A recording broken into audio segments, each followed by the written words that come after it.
Good morning. It is Thursday, May 30th, 2024. It's 9:30 a.m. This is Jeff Pastor, Chair of the Lancaster Board of Health. Meeting is now called to order. We have members Melinda Apgar, Sheila Millette, as well as Bill Brookings, our Neshoba health agent, and Samantha Zedeker, administrator for Lancaster Health and Human Services. And I'd like to welcome all the guests and thank everybody for their involvement here today in our business. Again, reminding everybody that the meeting is recorded. I need to have everybody that's present at the meeting to show on the screen. You don't have to show your video if you don't want to, but I do need your first and last name. So I see a phone number there, 978-600. If you could either unmute and tell me your name or rename yourself, that would be great. Sure. My name is Heiko Schluter. Could you spell that, please? Heiko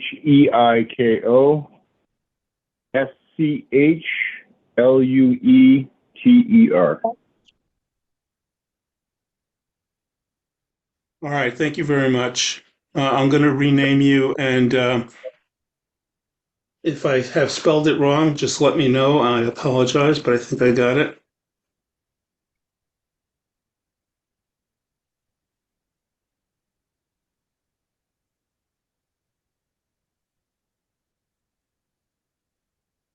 All right, very good. Over the course of the meeting, if any of the guests here have any questions or comments, please raise your hands. You should be able to do that by either going to the reactions tab at the bottom of the screen, and you'll see a raise hands icon, or you might see a raise hand icon separately from the reactions tab.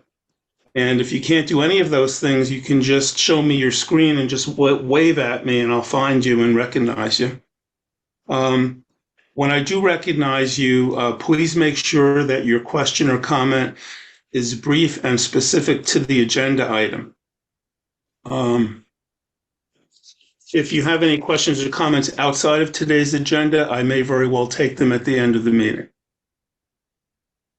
All right. So first item of business is to welcome a new board member. So welcome Sheila. Sheila Millette is with us today, our first meeting. Congratulations on being elected to the Board of Health. And really, really happy to have you. I wanted to see if you wanted to just say a few words, Sheila, about yourself, about your interest in the Board of Health or your background or anything like that. We're happy to hear that. Sure. Yeah.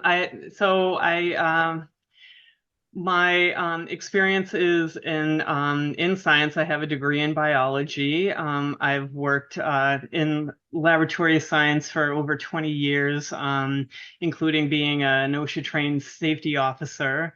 I'm also a landlord, so I'm familiar with some inspection processes that go along with that. And I'm just really excited to partner with you guys and keep Lancaster safe and healthy, and that's about it. I will say too, it seems that my internet may be a little unstable with today's weather, so hopefully we'll be okay going forward though now. All right, fantastic. Well, again, welcome. Really happy to have you. And we are going to be talking about the board officer positions and looking at doing a reorganization of that. We need to make sure that we have nominated and voted on a chair and a secretary. I believe those are the two positions that we have. We also have some roles that the board has in the community that we want to talk about, but I'm going to save that for the end of the meeting because probably nobody else here except the three of us are going to be interested in that.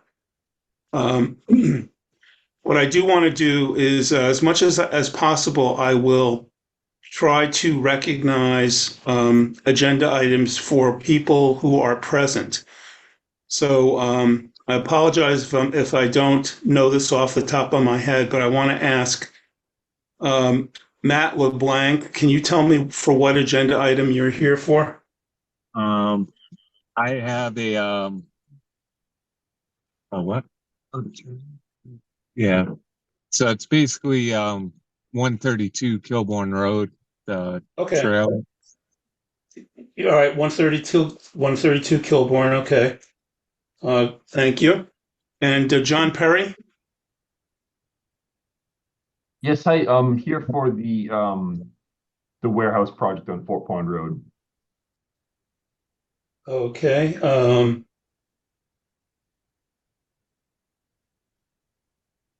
696 Fort Pond Road. Okay. And that's John. And I believe, excuse me, I believe that Kara and Ann, are you both here for that agenda item as well? Yes. Yes, and interested in a couple others. Thank you. Okay. And Mr. Well, Chair, happy to have people I'm interested in. for the applicant, just so you're aware who I am. Okay. Thanks, John. And Frank, I know that you're here for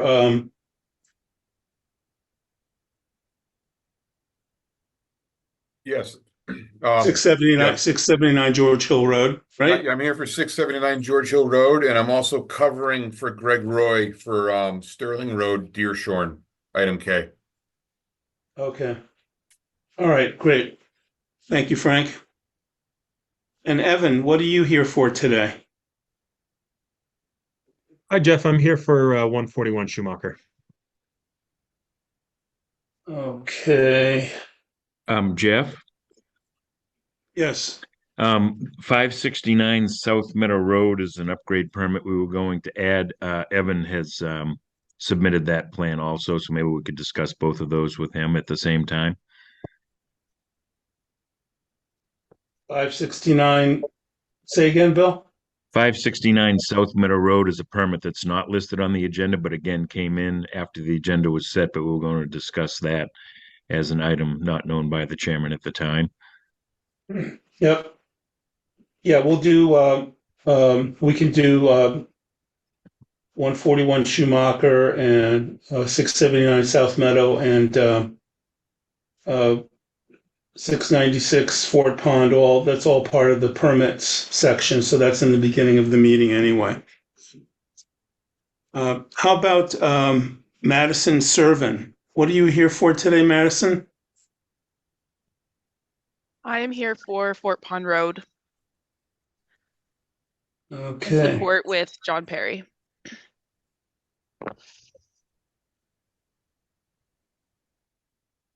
And Greg. Hey, good morning, Jeff. I'm also here for Fort Pond Road. All right. And Heiko Schluter, you're here today for 132 Kilbourne.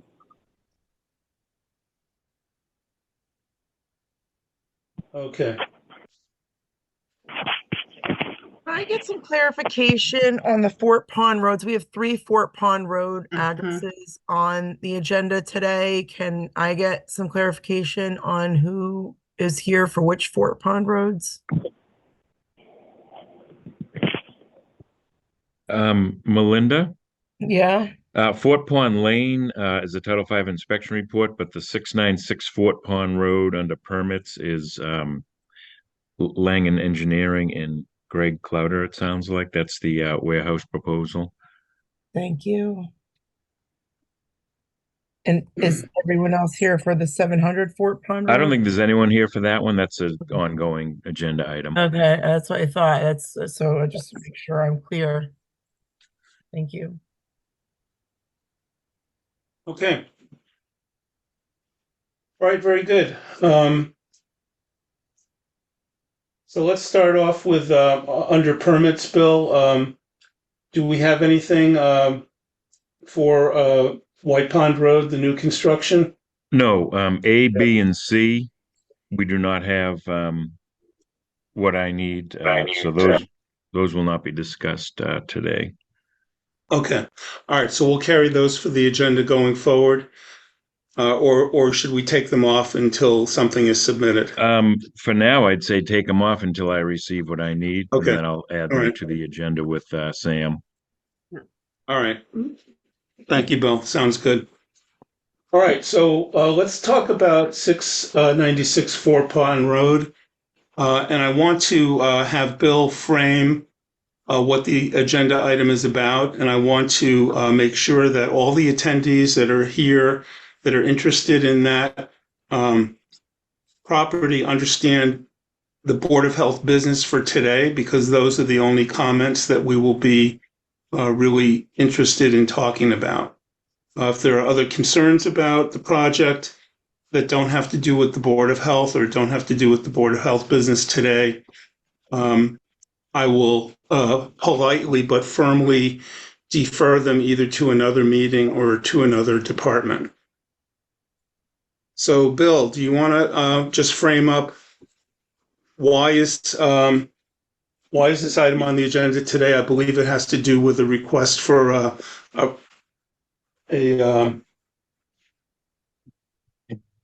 septic permit, correct? Right. I received plans and are in the process of reviewing them. And basically, when I got the plans, I put it on the agenda just so we could discuss it. If it was to the point of permit stage, we'd be talking about permits, but right now we're working through revisions, or will be working through revisions. So it's on the agenda, I think, still, so that the board can get up to speed on the project. I figured the engineer could kind of informationally present to the board, just so you're familiar with what's being proposed at that location. Okay. All right. So the context is to review the plans, to review with the engineers what is being requested from the Board of Health.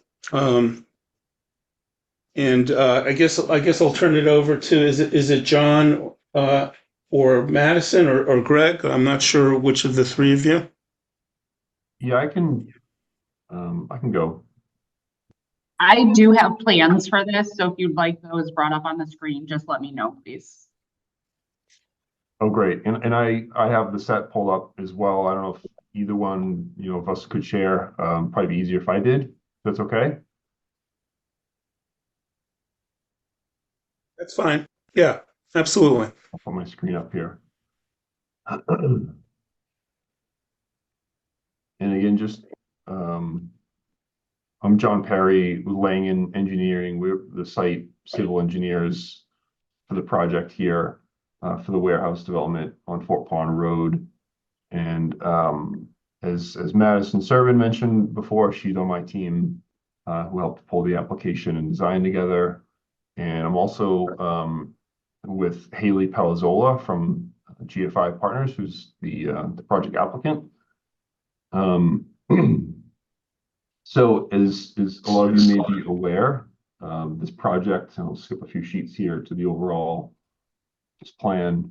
Can everyone see my screen, first of all? Yes. Okay, good. Thank you. This project, was successfully permitted through the planning board this past fall.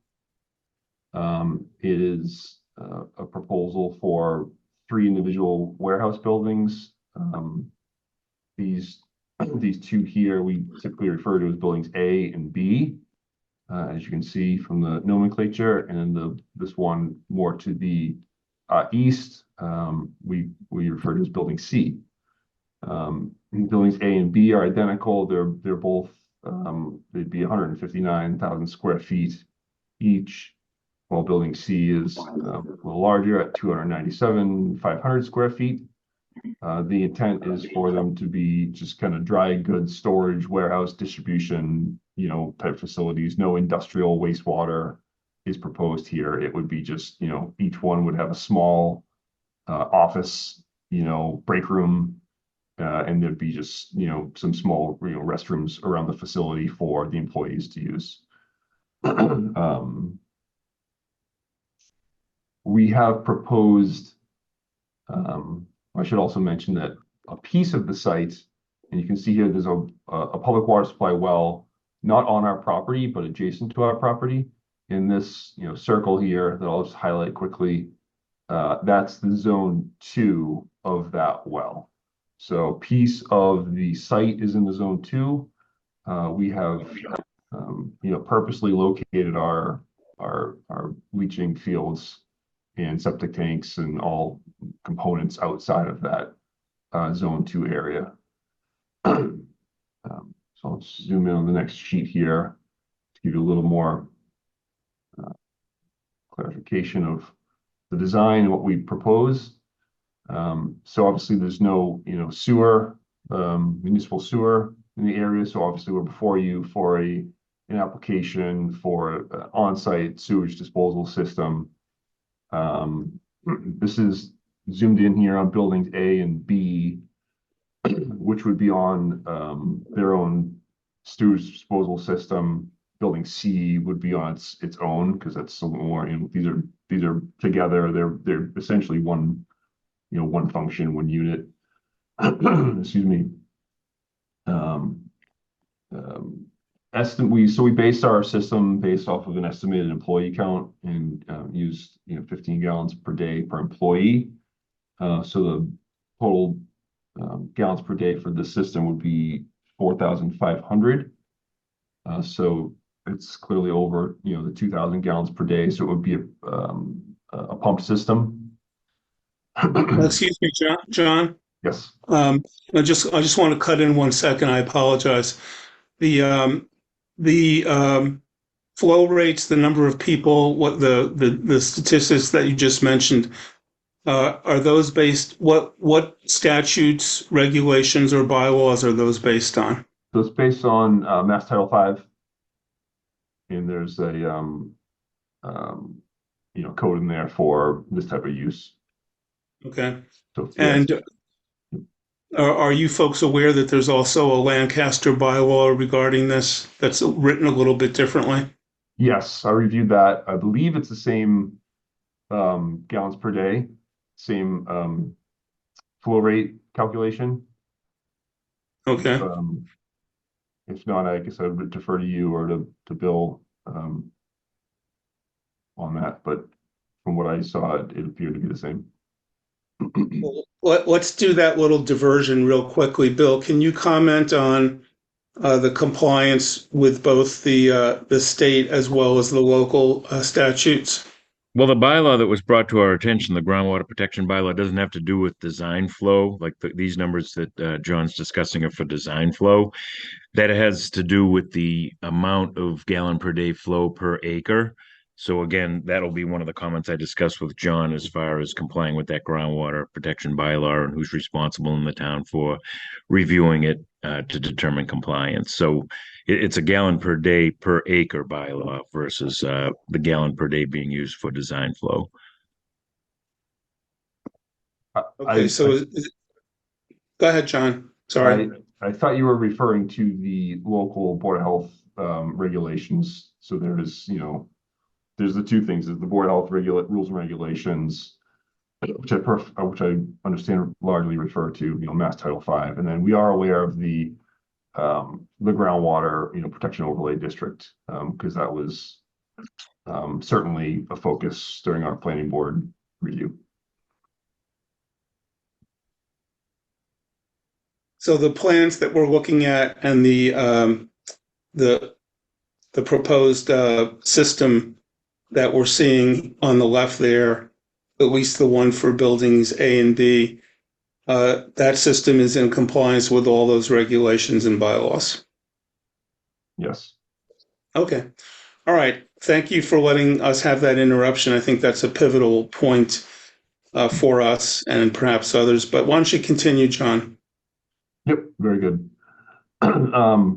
So just wanted to show here, and I highlighted in red our distribution system. So from each warehouse, we'd have 2 gravity sewer lines from the bathroom areas, which would run again via gravity into our septic tanks. So we have 2 septic tanks in series per code. And then those would flow into our sanitary pump station, because again, it is a greater than 2,000 gallons a day system, so it needs to be a pumped system. This last box here is just our valve chamber box, which would have check valves and things like that in there. And then it would be pumped via force main up to a distribution box. And we chose to use a Presby Enviro septic system. We find that, you know, they're just great, easy install.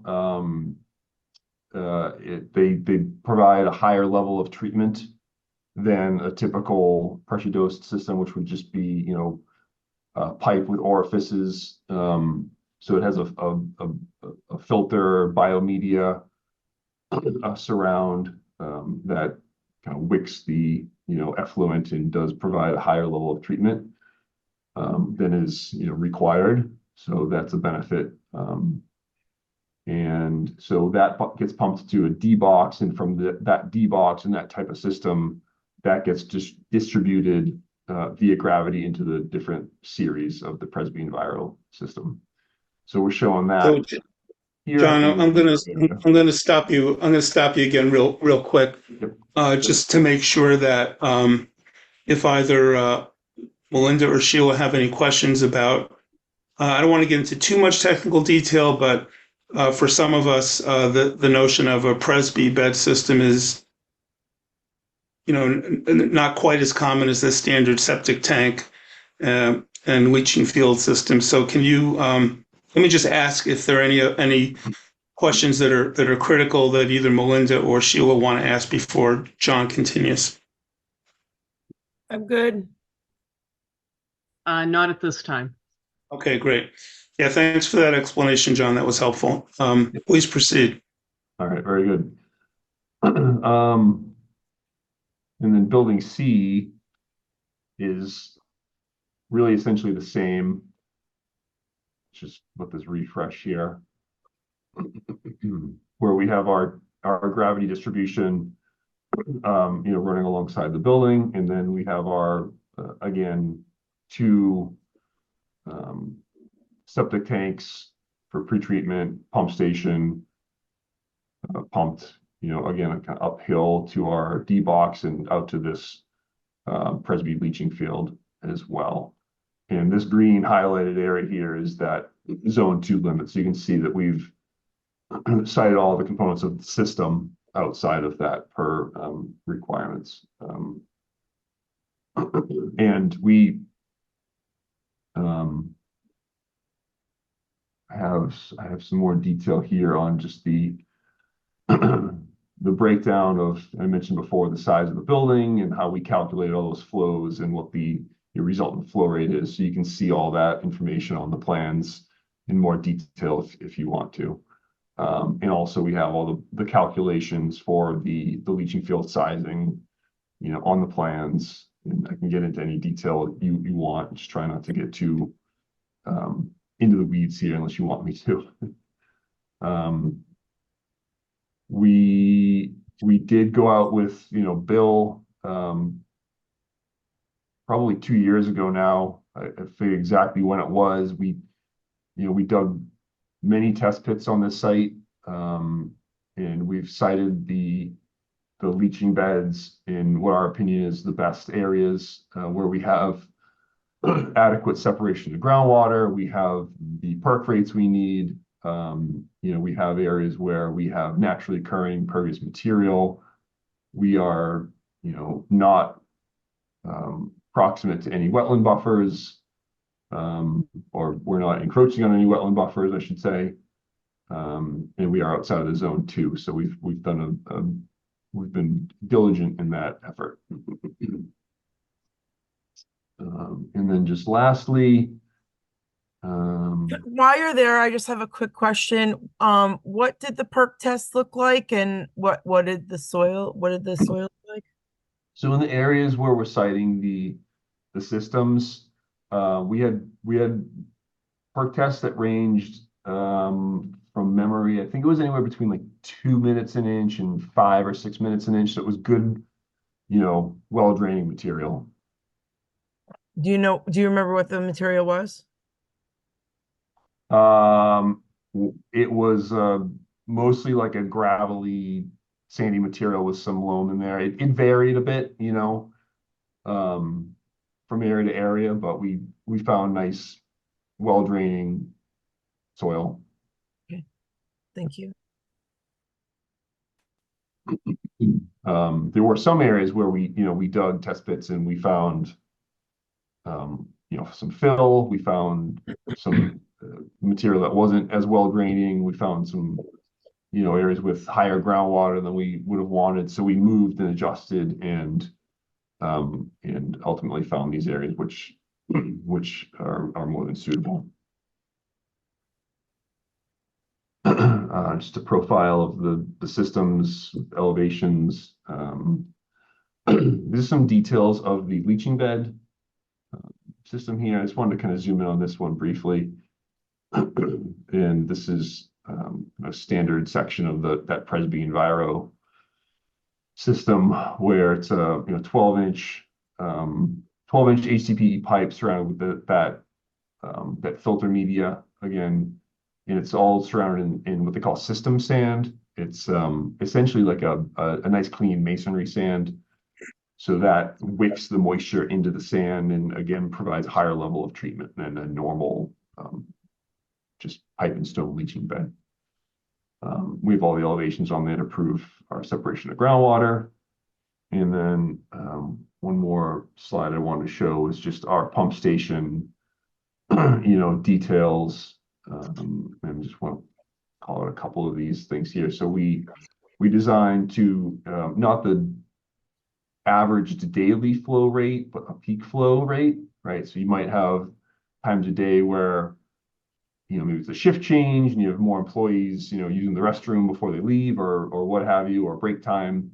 So we do account for, peaking factors, and we size our pumps accordingly so that we don't have any, potential for overflows, and our pumps are well oversized, for this system. So actually they're, by a factor of probably 8 or 9, in that regard, but they are sized to also achieve minimum cleansing velocities in the force main.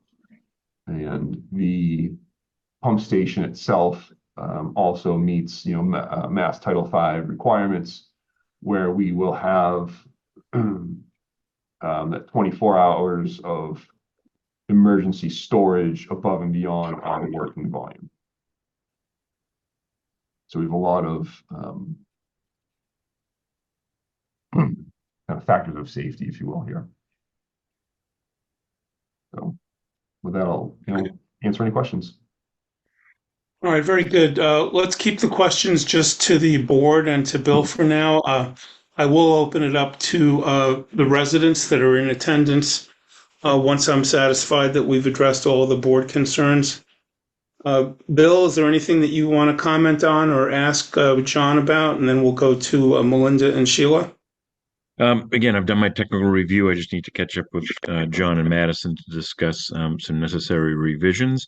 And I did mention to John, right now the project is shown being served by town water, and we certainly need something in writing indicating that town water from Shirley is available. Because obviously, if these buildings had to be served by wells, they would be public water supply wells, which would involve DEP approval and potential nitrate treatment. So we need to really be sure that town water is available before the septics are approved, because they could change if they go to well. And I guess on that, Bill, I'd say that we've been meeting with Shirley Water for our water connection, and we've submitted this application with the assumption and confidence that we will get that connection. And obviously, if that changed and we needed to have on-site wells, we'd have to come back before this board and make some revisions. So we're definitely well aware of that. I don't know if you want to add anything to that, Haley, or if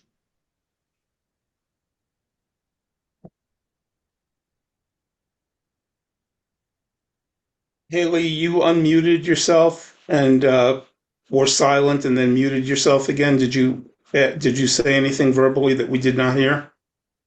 No, I was just going to agree with John Perry's statements, Chairman. Okay, great. Thank you.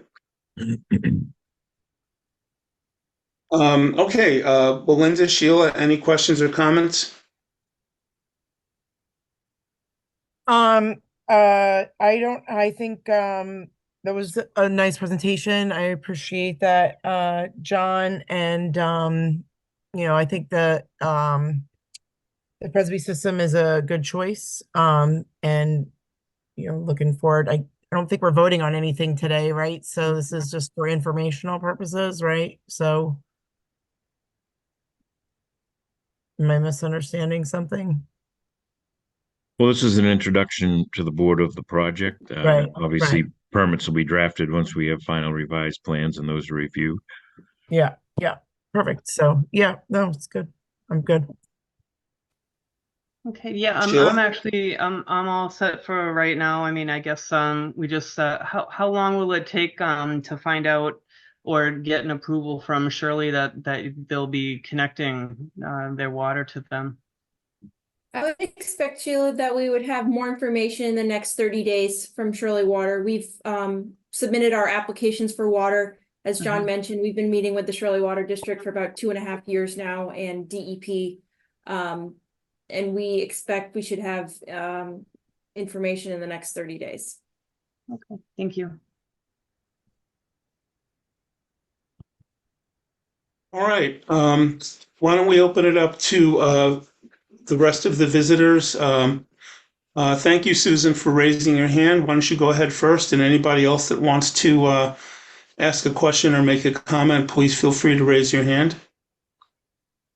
So thank you for taking my question. So under our town special Town of Lancaster Board of Health, Chapter 303, Board of Regulations, under Section S, it does state that office and industrial buildings sewage disposal design must be based on the square footage of the building rather than the number of employees. And so I just want to make sure that when they talked about 15 gallons per day per person, that is noted that it's based upon the square footage of the building per our Lancaster bylaw. I'll speak to John about that. I don't think there's an actual flow in Title V based on square footage. So, Title V does require that the flows listed in the code be used. So it's a bit of a contradiction with the reg. But we'll talk. I'll talk to the engineer about that. Thank you. All right. Thank you, Susan. Kara? Thank you very much. So Kara Sanford, 350 Bull Hill Road. So I have been following this project to a degree, and this is a good time at the beginning of this. I'd like to clarify with the applicant who the actual name is on the application, and that's because 696 Fort Pine Road is not an LLC, it's a location. And this particular area of land has a complicated matching up of LLCs with landowners. So Mr. Chisholm is the landowner. Fort Pond Industrial is Sayon, which is the abutter. I think Fort Pond Realty is GFI. Fort Pond LLC is the solar facility. So before there's an actual physical application, that gets posted online, just to have it be clear with the residents who the actual entity is and what that LLC is.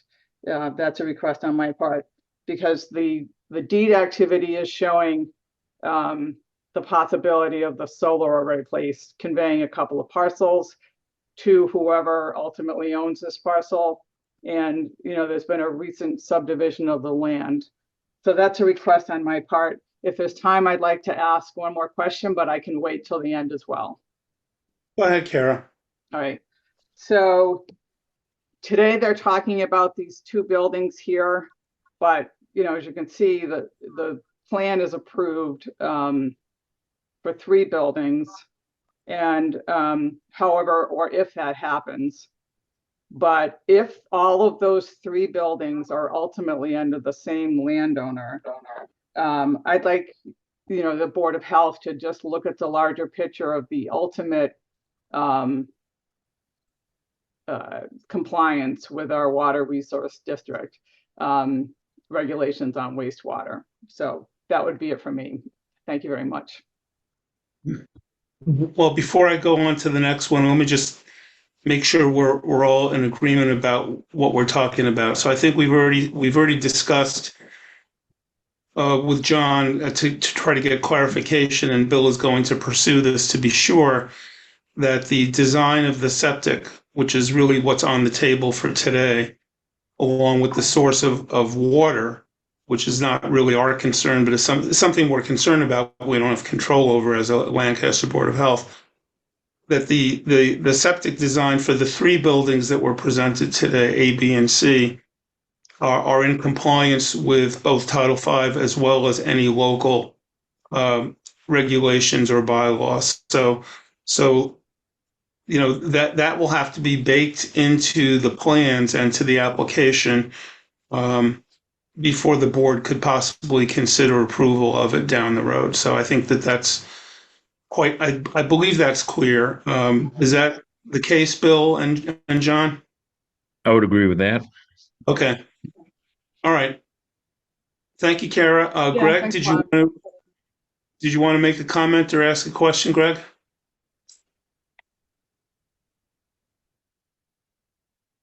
Yes, thanks, Jeff. I just wanted the board to confirm that the septic design meets the requirements for discharge within a resource water district in the town bylaws, and in particular the statute that discusses no more than 440 gallons per acre be discharged, and that they confirm that this septic design is compliant with that part of the bylaws. Well, I think we've addressed that, but Bill, go ahead. Well, again, Board of Health does not enforce bylaws. We've asked building inspector and planning department who does enforce that bylaw, and I don't know, Sam, if we've got an answer yet, but we would not be, we don't enforce the bylaws. We enforce the local Board of Health regulations and Title V. So, whoever's responsible in the town for enforcing the bylaws would be responsible for that compliance determination. I have not heard back from either of them at this point.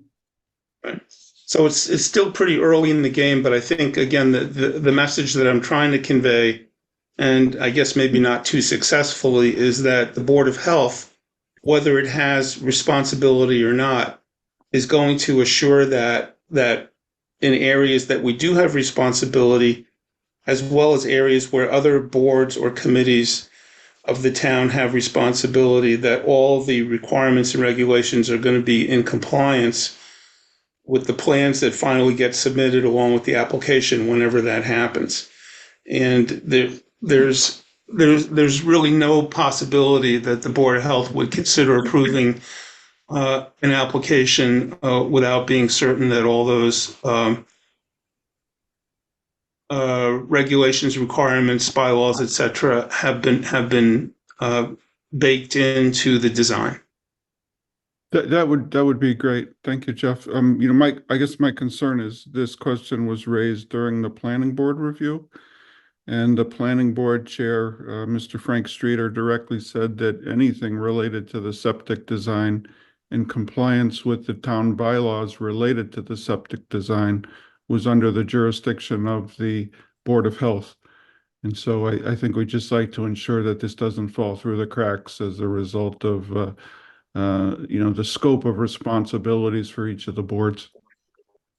So Right. I think, again, I think I think my statement has covered that adequately. So, yeah, so let's move on. Ann, go ahead. Do you have a question or comment? Sure, you're welcome, Greg. Just one other question. Is this information available on the town website? And if not, can we just ask that it be posted? What information specifically, Greg? The septic design that's being displayed on the Zoom meeting right now? I'm not sure that that the time for that is now because we don't have a formal application. This is a preliminary, and correct me if I'm wrong, Bill, but this is the initial plan that's being presented for information. Well, we received an official application with the plans. That's prompted my review. And again, I do have to discuss revisions with the design engineer. So I don't know if Greg's question is, are these plans available electronically as public record? I think Lang and Engineer could probably supply them. I don't know if Sam could as part of this meeting's information. Yes, that was my question. Yeah, so I guess the answer is yes, the plans are available electronically. Sorry, I was going to just jump in and say that, yeah, they've been submitted to, to you, Bill, and to, the local, Board of Health. So they're public record now. So I think that since they're a matter of public record, then and there's interest, there's no real reason that would prevent us from posting either posting them or posting a link to them on the Board of Health website. That seems reasonable, and save a lot of trouble of people requesting things or having emails going back and forth. That would be great. Thank you. Anne, I think you're welcome. Thanks, Greg. Anne, and then Kara again. Great. Thank you so much, Jeff. I really appreciate what you just said a little earlier about how it's the Board of Health intention to make sure that, kind of going to paraphrase, that the T's are crossed and the I's are dotted, and coordinating with the other boards and enforcement authorities about this. So I really appreciate that. I think that's where some of the concerns are about this project, is that we don't want things to fall through the cracks. So thanks. It was a very nice assurance, and I've appreciated the board's questions and Mr. Brooking's explanation as well. My question, I just wanted to confirm, is this system that they're currently requesting a permit for all three buildings? So will this septic system that's getting applied for a permit right now, will that cover all three buildings? I'm sorry, I found it hard in the explanation to make sure I understood that. Well, there are two systems proposed. One will handle two of the buildings and one will handle a third building. I don't know if John has any more to add to that. No, that's correct. Yeah, I think that's already been covered. So I don't want to go over things that have already been discussed. And I just want to be clear. I appreciate your comments, Anne, but I have not intended to guarantee that nothing will fall through any crack. What I am saying is that with regard to the various entities and the various regulations and bylaws and other documents that may pertain to the septic system that's being proposed for this property, that the Board of Health will endeavor to assure that all those loose ends are tied up, whether the Board of Health specifically has authority to enforce anything or not. I don't really care. I will be happy to make sure that we have gotten assurances that Bill has been assured via the engineers and the plans that all those things have been met. Greg, I'll go back to you one more time. After that, I'm going to end the discussion on this issue because we're running really way over, and I'm trying to be flexible, but at the same time, I've got other business to do. Greg, go ahead. I'm sorry, Jeff. I had no further questions. Oh, okay. Your hand was up. All right. Anybody else that I have not already called on or that has not already spoken have a final comment, question about this agenda item? Well, I appreciate all the residents coming and being concerned and asking questions. Appreciate John as well as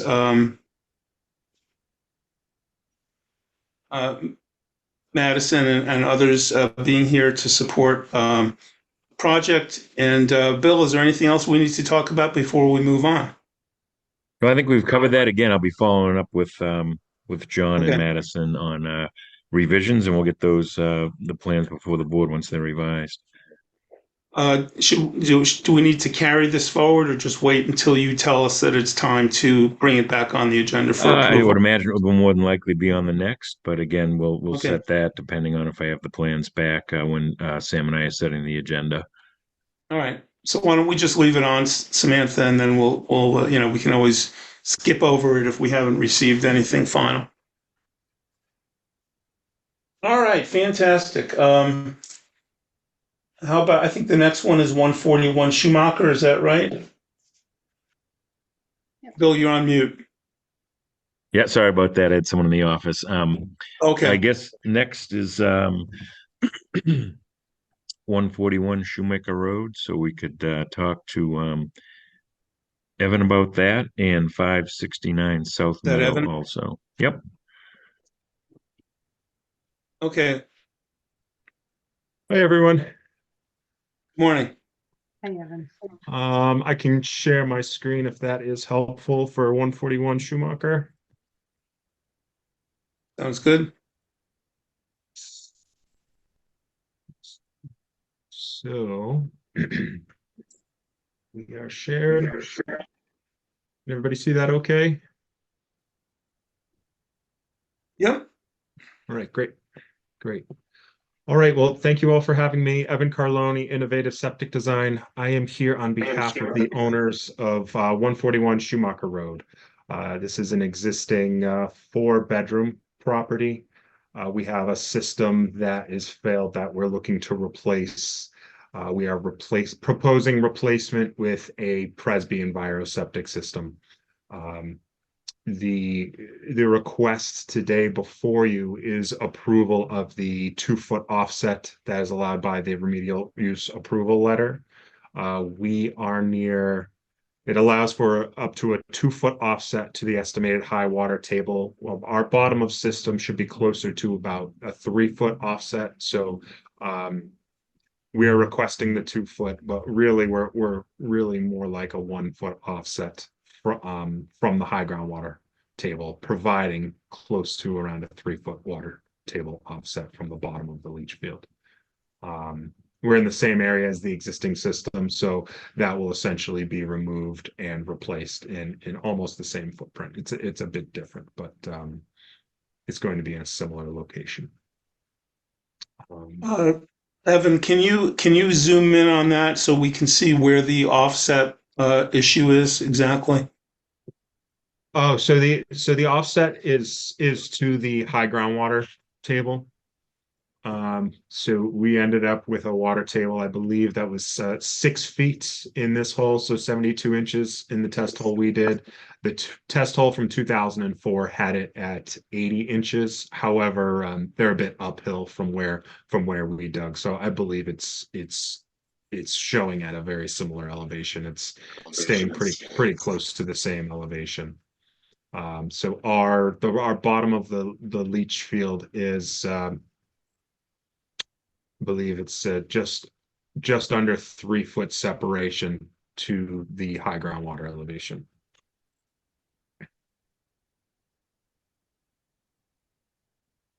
All right. Bill, can you fill us in on your take on this? Again, Evan explained it well. This is an upgrade to an existing failed system with a proposed Presby bed, and the Presby approval does allow for a 2-foot groundwater offset. It sounds like we're close to 3, but again, 2-foot is allowed, and that's what's being requested just to cover that offset. Okay, so this is not really a variance from this. This is pretty straightforward. Yeah, the code calls it a local upgrade approval. It gives the board a healthy ability to relax certain sections of the code on upgrades to existing systems that are failed. Mm-hmm.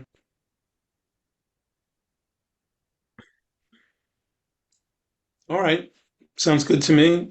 Any questions or comments from Melinda or Sheila?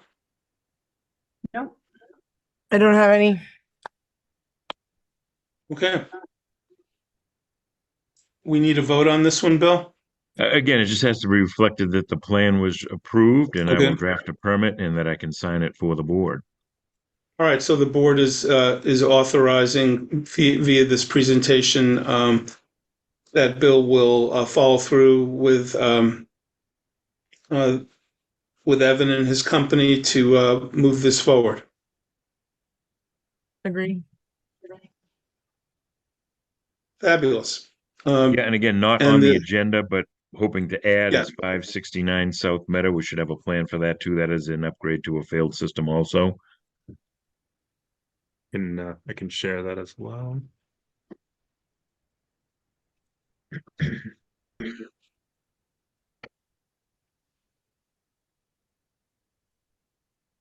Okay, so yeah, so 569 South Meadow Road. We had nice sandy soil on site. This one is not too elaborate. This is a pipe and stone leach bed that with a new dual compartment tank that's replacing the existing tank on site and a leach pit that's underneath the patio. We will have to take up a portion of the patio to properly decommission the leach pit. But aside from that, we're staying pretty local. It's a good sized property, but we're staying right close in the backyard and proposing a leach bed to replace the existing 3-bedroom failed system. Okay. Anything to add to that, Bill, before we see if Melinda or Sheila have any questions or comments? No, this is a compliant Okay. pipe and stone bed. So again, just replacing a failed leach pit with a new tank and pipe and stone bed. Melinda, Sheila, questions, comments? I'm good. I was out on this one actually, so I don't have any questions. Thank you. Okay. All right, so Bill, you'll carry this one forward and Yeah, dot again, the I will i's and draft a cross the t's. permit and sign it for the board. Yes. All right, great. All right, thank you very much. Thanks, Evan. Yes, thank you all. Have a great day. You too. Same to you.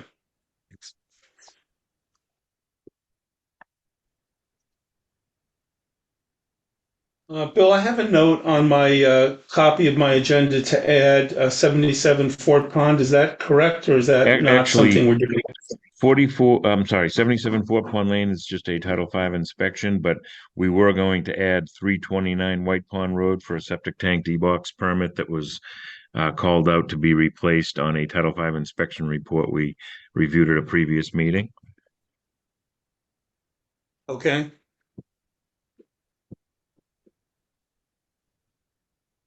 So there's So, no plan for that. is That it- would just be the board's, approval of that permit to install those, replace those two components. That seems routine and fine with me for you to proceed with that on behalf of the board. Any Mhm. questions, comments, or concerns by Linda or Sheila? What was the address on that again? 329? 329 White Pond Road, again, not on the agenda, but did come in before the meeting, wanted to keep that moving. Yeah, okay, thank you.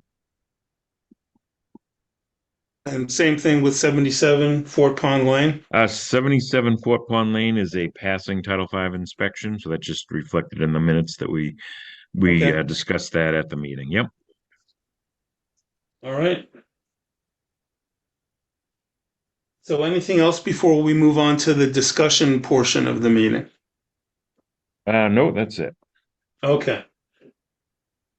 All right, so we've got 566 Harvard Road.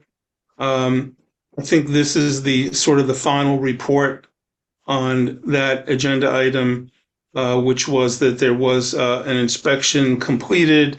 It was found that the trailer was no longer occupied, and all the conditions that the board had placed on this issue have been met. And we can, unless there's any further discussion or issues, we can close this one out and remove it from the agenda. Correct. Okay. Seeing no hands or hearing no objections, let's move on to 489 Neck Road. We've got a trailer on this property that's being occupied in violation of the ban on temporary residence. We've had a site visit, some discussions with the owner, and I believe the situation, and Bill, you can add to this or correct me if I'm wrong, is that the occupant of the trailer has asked the board for an extension. The board had informed the owner and the occupant that that there really is, it's not simply not permitted for this type of situation to occur, as it's a health and safety risk for all concerned. But they've requested some extra time. Is that correct, Bill? Yep. Basically, we sent an order. We did an inspection, sent an order requiring occupancy to cease immediately. And we did go back and do a reinspection to see if that had occurred. And the trailer, although a little more prepared for removal, was still being occupied. So at that point, we said, temporary housing is not allowed without prior written permission from the Board of Health. So the next step would be, if the goal was to keep that unit occupied, to ask the board for that approval of temporary housing. So that's what's brought us to this discussion today. And there was a letter submitted by the occupant of the trailer and the owner of the property. So that's what's being discussed today, that request for temporary housing. But again, we also have to keep in mind that it also violates the building inspector's bylaw also. I don't know if the building inspector is cited on this one yet, but he has on other trailers in town. Right. So, we have not to my knowledge, has the board requested approval for temporary housing in this type of situation. We've always required that those trailers be removed, that the occupants of them be relocate themselves to other housing. So I'm not sure that the board would be inclined to do that. But Melinda, did you have your hand up?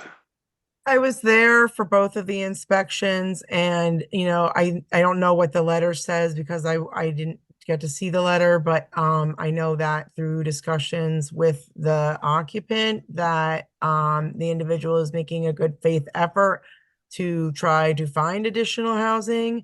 There are certain limitations in place, such as when you can get into a place, usually starts in the beginning of the month, those types of things. So there are a lot of things may not be available in the location.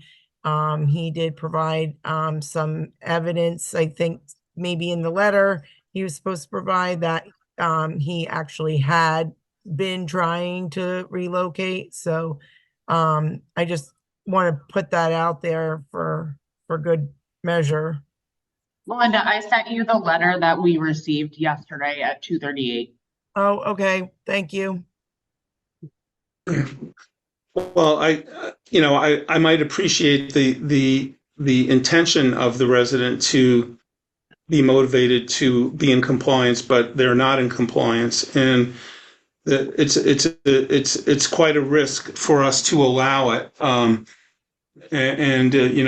If we do not start after having already issued a demand for that trailer to be vacated, and it's still being occupied. And when did we first notify the owner that there was this violation? It was not like yesterday. It was a long time ago. Let me just take a quick look, Jeff. April 5th, green card signed April 23rd. Yeah. So we're talking April 5th. We're talking almost 2 months. Sheila, go ahead. Sure, I have a question. So in this kind of case that there's no temporary housing allowed at all, is there another department that should be maybe involved to help find an emergency housing placement? Well, they can request that, people are certainly free to avail themselves of the services at Health and Human Services. So, so I think where we're at is we have what I think everybody agrees to be a reasonable sounding owner and tenant, but yet violation of this this regulation that is putting people on the town at risk. Right. And if we don't at least initiate the next part of a what could be a possible process to force the issue to closure, then I'm not sure we would be doing due diligence to our charge as a Board of Health. Right. So in the letter, I guess he'd requested June 30th as a date. Is that correct? Yes. So it's entirely possible that June 30th date may come and go, regardless of what the Board of Health does. But what my difficulty is going on record as approving temporary housing without going to the mat with the town, with the select board, with the administrator, with legal counsel, to let them know hypothetically that the Board of Health is would be signing off on this sort of unusual approval. It's kind of unprecedented, and I mean, the other thing he does speak of family in that letter also. I'm just kind of curious, as you said, if that June 30th date could come and go, and because life gets busy for lots of us at this time of year, and he did seem to talk about those things that are happening in his life right now. So I'm kind of I think that, as you mentioned, Jeff, I think it's a little risky. I mean, I hate to push somebody out of their home, but there is a lot of risk here, and April 5th was a while ago, so I don't know. right. So I mean, it's I hear what you're saying, Sheila, but I don't really see it as we are pushing them out of their home. Right. They have chosen to reside in an essentially an unapproved manner in the town, and it's up to the Board of Health to make them aware of it, which we did almost 2 months ago, and for them to either get help to find another place to live or to do it on their own.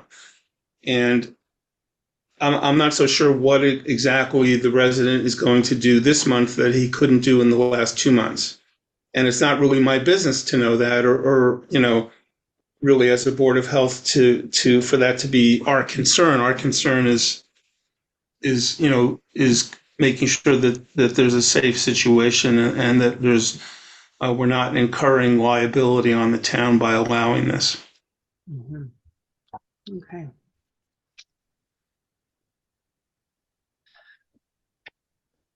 So, Bill, what are the choices of action that the Board of Health has right now? I think one would be to agree to allow this temporary housing to continue, and in order to do that, we would have to get approval from the Select Board, I think. Well, the building inspector has a bylaw that prohibits that, and obviously So you'd want town council advice also. So we'd have to get the building inspector to also decide to ignore his regulations, and then go to town council, and then get town council to agree to ignore both regulations. So that's one option. If we don't want to go that route, then our options are eviction, housing court? What are I think the we'd other have to choices? talk to town council to advise us on enforcement procedures. So I think, I think it's up to us to decide, are we going to allow this and ask the town to allow it? Or are we going to stand firm and require that the trailer be vacated and let the town know that we have a case where we've notified the owner and the occupant on April 5th of the problem, that they continue to occupy the trailer, and that we want to make sure that the trailer becomes unoccupied as soon as possible, and ask the town council for guidance on that. So I'm going to get to you in a minute, Gene. If you can keep your hand up just to remind me, but I just want to have this discussion with the board first. So I think those are our two choices. Either ask the town to allow this and to disregard the building inspector's issues and really the Board of Health concerns, or begin an action process to assure that the occupant removes themselves from the trailer. Go ahead, Gene. Mitchell, would you like to ask a question or make a comment?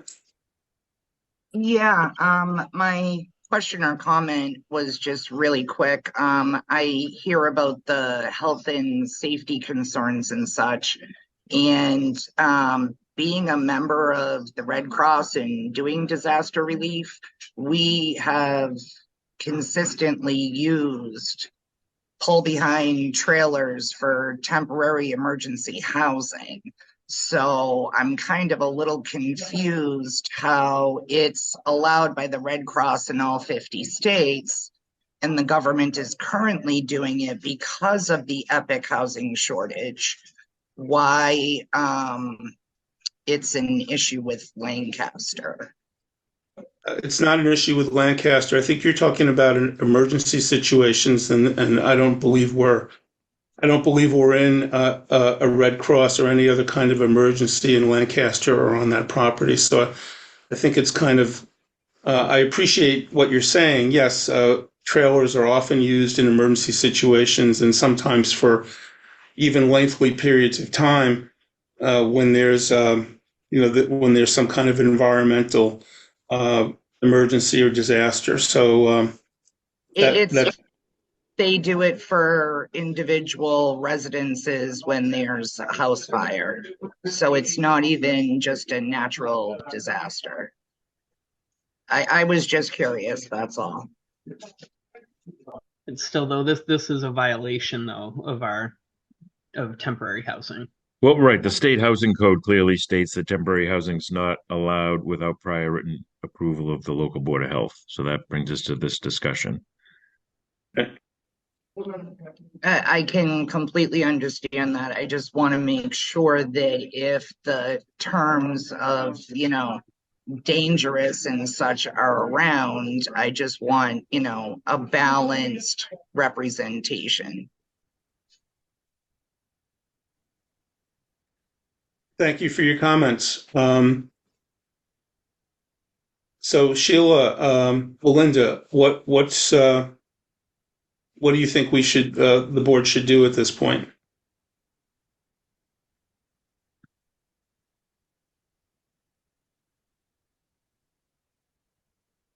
I have a really hard time. I understand that we have regulations in place, and regulations are put in place for a reason during a certain time. And I also understand that life happens.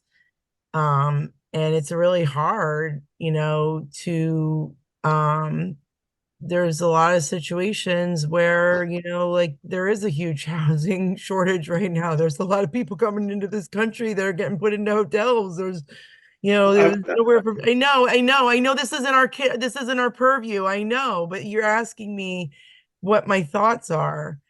Well, about this particular issue, not about sort of the culture in the country and the, the sort of at that level, that I have an visibility. obligation as a Board of Health member to enforce the regulations, but I have an ethical issue with when it comes down to enforcing them sometimes. It's Well, hard. that So it may be difficult, but that's sort of what we've signed up for. We've already had to take this action with other trailers in town, and there's this one, and there's yet another one that we have to talk about after this. I know. So I'm going to ask the question one more time before I make a decision as the executive of the board. What would you like to do about this issue? I think we need to start an eviction. Okay. I think we already have. I mean, I think we've already started the process, so I think it's just a matter of, keeping going as whatever the next steps are. Right. So the next steps would be to inform the town and town council that we have the situation going on, give them all of the facts, and let them know that we would like to, while the resident is apparently making a good faith effort to leave, that while that's happening, that we take the steps to make sure that that is the final outcome. I do think the focus of his letter is not actually making progress right now to housing, though, from what I read from his letter. He has other life issues going on that are taking precedence, and he does need to be looking for a place. So, and that's, I didn't really. He does what? He does need to do what? He according to the letter, he has other priorities right now over, it seems like, the next couple of weeks. So his priority is not actually looking for housing right now. Yeah. Okay. Thank you. All right. I think that since we have had a lot of discussion about this, I think I'd like to have a motion for essentially as Melinda put it, to continue the process, which is really to take the next sort of major step with the town, informing them of the situation, asking for town council's assistance to move forward on this trailer. Bill, go ahead. Maybe just for the record, you should make note that the request for temporary housing was denied, just so it's on record. And that further steps will be taken with town council advice. And what was the date of that denial? Can for the record, can we say what the date of our denial was? May 30th. Yeah, I mean, today you're discussing that request and denying it, so it would be today, I guess. Right. So we've discussed and denied the request by the occupant to delay their vacating of the trailer. And we've decided to ask the town to provide assistance in moving forward to assure that the trailer is vacated immediately or as soon as possible.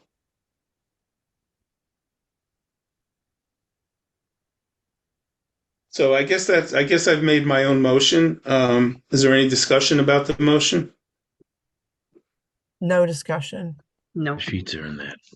All in favor? Aye. All right. Motion carries. Bill, Samantha, and Jeff, can the three of us get together and put together a letter to the town and the council, draft something up that makes sense as soon as possible? Again, since we, are the ones driving that this is something that needs to be resolved ASAP. I know you've got a lot of things going on, Bill, but let's see if we can move this forward pretty soon. And understood. Yeah. All right, very good. Thanks, everybody. I appreciate the discussion. These are not easy issues. We're not just Zoom characters here. We're dealing with human beings who have human problems, and there are often no easy solutions to some of these.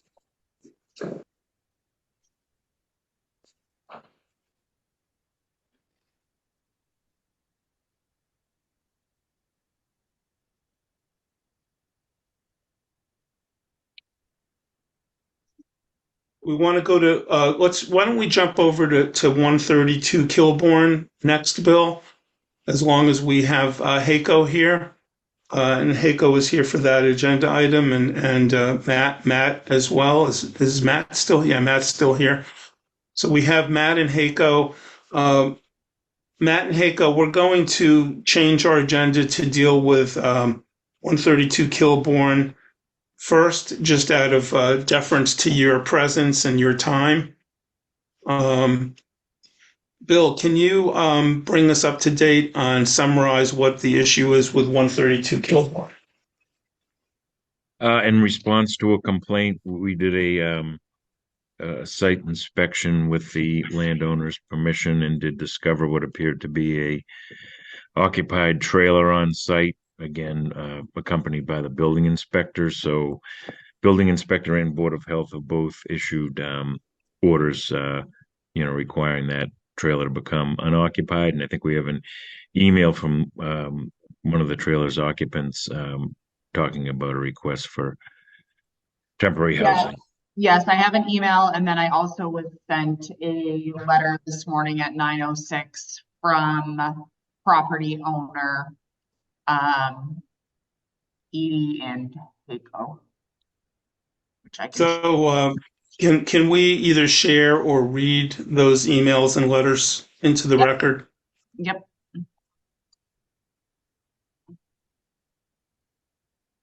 Yeah, Matt, and there are two people under Matt LeBlanc. I am going to call on you, but I'm not yet. So give me a minute. I will get to you. Okay, I'm going to share the first email that we received Wednesday at 12:36, and then I can share the letter from the property owner that we got this morning.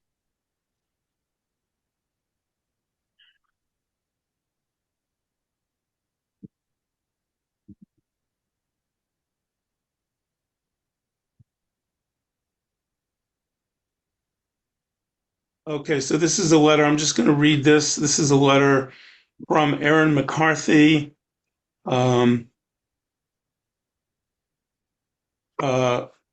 is requesting permission for a temporary stay until August 16th.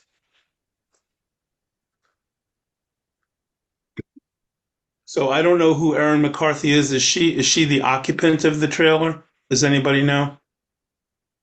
I believe yes with Matt LeBlanc. I couldn't hear you, Samantha. I said I believe yes with Matt LeBlanc.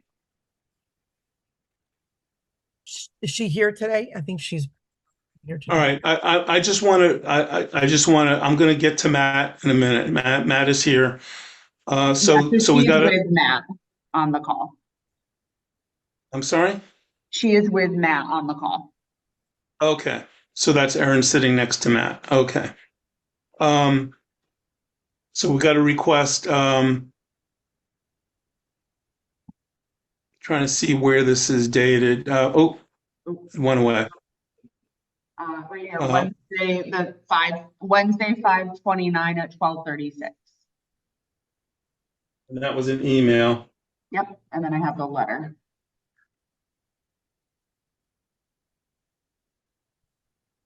And the letter is, go ahead, open up the letter, please. Yep, working on it. Okay.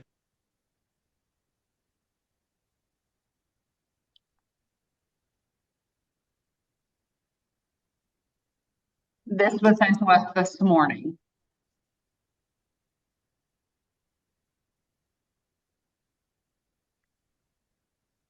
Okay, so the May 30th in the morning, this is a letter from Edeltraut and Heike Schluter that they were unaware to obtain a permit to have a camping trailer in use on the property. They had given Aaron McCarthy permission to use the trailer for a short time until permanent housing could be found. And Ms. McCarthy making every effort to find permanent housing, but has yet been able to obtain it. Very good. So that's basically a letter in support of the attempts of Aaron and Matt to find permanent housing.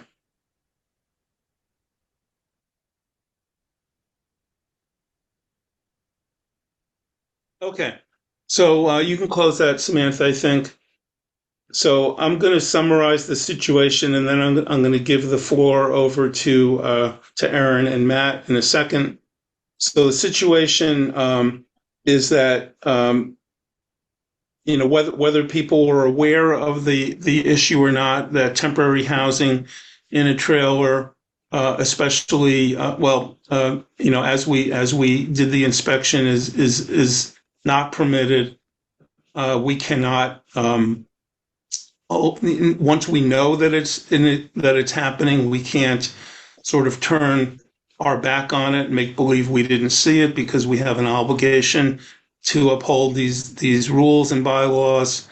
If we don't do that, then we are at fault if anything happens, and the town incurs liability if anything problematic were to happen to either one of you or other people that were maybe visiting in the trailer. We would, in a sense, be potentially liable, since we have, by doing nothing, if we were to do nothing, allow the situation to continue. So that's why we required the vacating of the trailer, and that's why we're having this discussion today, because of the request to delay it. So Matt, Aaron, the floor is yours. I'm going to give you the option to unmute so that you can. We actually have a There you housing go. advocate, Jean Mitchell. She's actually speaking for Matt in regards to the trailer.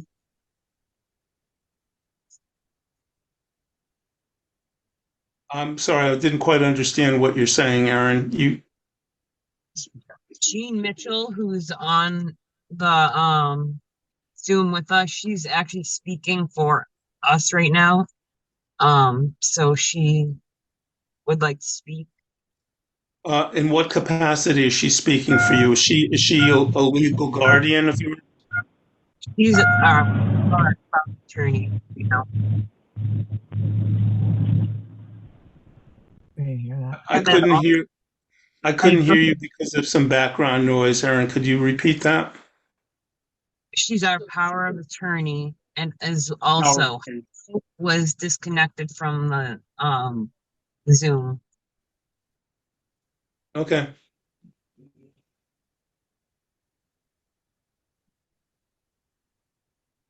Jean, I'm asking you to. It looks like Jean is here. You should be able to unmute Jean. And Yes. Can you state your name, and can you state for the record that you do have legal power of attorney for Matt and or Aaron? Yes, my name is Jean Mitchell. I have legal power of attorney for Matt LeBlanc, as well as Aaron McCarthy, for only this particular issue. I have experience as a housing advocate, and I work with Mass Alliance Against Predatory Lending, as well as the Worcester Anti-Foreclosure Team. We do rentals as well as homeowners. So Matt and Aaron had asked if I could speak on their behalf, because they have been working very closely with me since they moved to the location, and I have assisted them in applying for well over 100 different apartments. And Ms. McCarthy has money from Section 8 RCAP money, and so they, have the means to pay rent. We just cannot find them anywhere that they can afford. And this, is something that they've been working pretty much nonstop. I check in with them twice a week. and there is always at least 15 to 20 apartments that they've showed me that they've applied for and heard nothing. So they are approved for section 8, and they have the funds available. They just can't find anywhere. So because of Well, that sounds like a situation that is not going to be solved. Well, what we were able to do was go out of state with it, and do a more of a regional approach, so to speak, or a multi-state. They have agreed to relocate. There is a property that will be available August 1st for them. So they have that as a secured option. So as Ms. McCarthy stated, they will not need to reside there after the month of August. They have confirmed housing.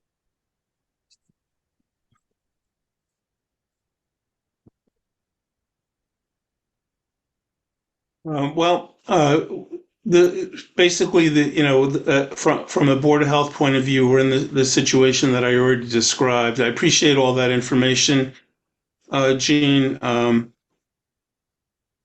However, now if they can't vacate the trailer until the end of August or even the beginning of August, that is still something that's not acceptable from the town's point of view, from the Board of Health's point of view. And we have understood in the past that under emergency situations, emergency housing can be found for people, that is safe and approved housing temporarily until the apartment or the house that they're planning to move into in New Hampshire is available in August. So I think that the position of the board is that that's what we're requiring. Go ahead, Jean. I would just like to make the board aware that in that situation, when it comes to finding them temporary housing, it is hotel rooms. And once the winter is over, and I know there's been some changes in the funding for emergency housing. So at this particular time of year, they, along with thousands of other residents, will not qualify for the state to pay for a hotel room to use as emergency housing, especially because they're two single adult individuals without children. So basically the government does not owe them a place to stay and does not have to take care of them until the temperature drops below 32 degrees. Because I used to work at our father's house in Fitchburg, and I would have to get hotel vouchers for people that came to the door in an emergency situation when we did not have the room. So under United Way and the state funding, once it's May 1st, and it's no longer dropping below 30 degrees, they do not pay for hotel rooms for you to live in if you do not have children. All right. We appreciate that explanation. So I'm now addressing Melinda and Sheila.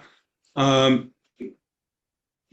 in again, a situation where we've got temporary housing that's potentially dangerous and liable for both the occupants, the owner of the property, as well as the town. It seems like there's. I do have a question, Jean. Have Matt and Erin actually have said that they're homeless and they need a place? I believe so, because she received the RCAP funding. So, I mean, they're well aware that she doesn't have anywhere to live. They gave her the RCAP funding, but we cannot find anywhere that has rent that it will cover.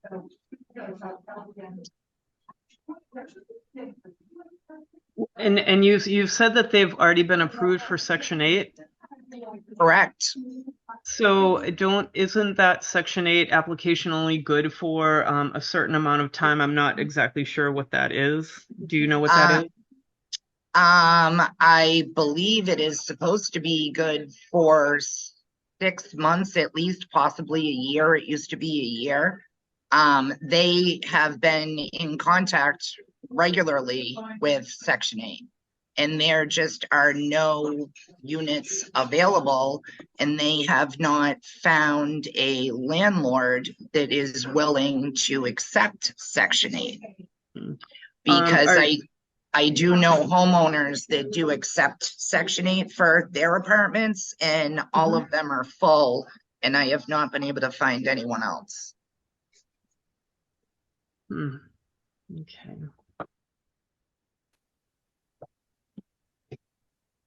Okay, I'm thinking at the moment. I'm sorry.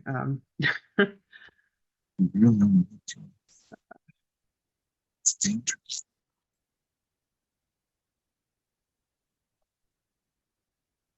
How long have Matt and Erin occupied the trailer?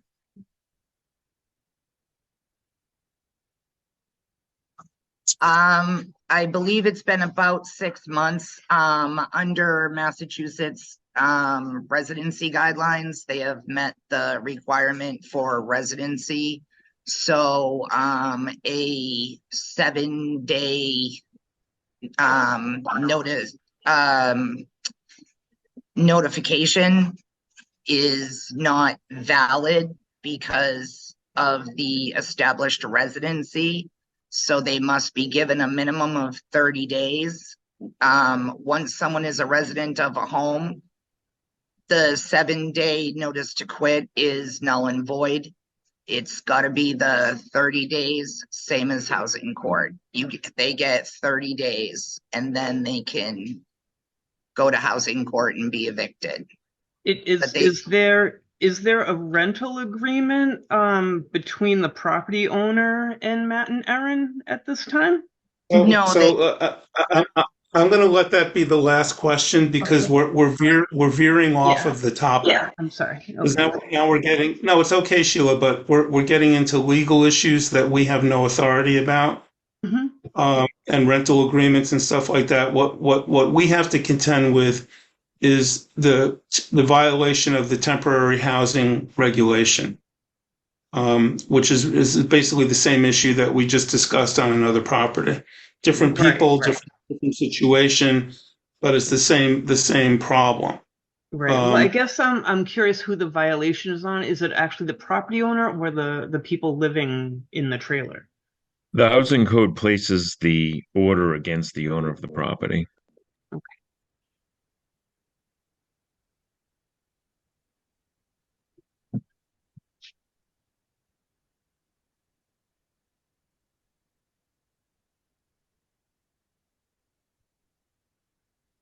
I'm just looking for Heiko, and I don't see. Maybe Heiko is the phone number, I think. So let me try to rename him. Heiko, if you're there, can you unmute and I'll give you a chance to say whatever you'd like to say about the situation. Hello. Okay. This muting situation I wasn't familiar with. I don't understand this big deal. It's basically a camper, not very big. Summertime. It has its own waste. There's no footprint. It's like taking a camper anywhere else. It's not an eyesore, to the community. And I don't see why they can't just stay a little while. And maybe you have, a request for written permission. I'm just, the way things are going, I don't think it's possible for anybody to get written permission. So we were just trying to, you know, let you guys know what's going on. It's not permanent, just for a little while. Things could change the next day, from what I understand. But for now, you know, let them deal with their financial situation the best way possible. Right now, they're not really costing anybody anything. They're actually being very efficient in making their situation better. They choose to do it, not being forced to do it. You know, a little leeway, you know, 3 to 6 months or 3 months. And again, I heard the other septic discussions and stuff like that. It's really 2 people, nowhere near 50 gallons for both of them. I mean, they're efficient because they are in a camper and they have their own waste, which they dispose of.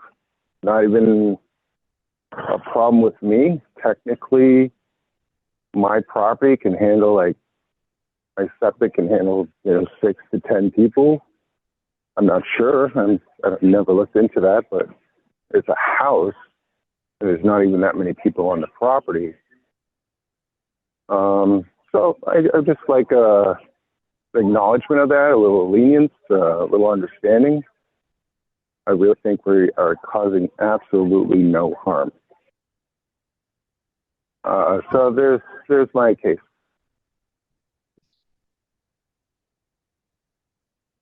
Okay, I appreciate your comments.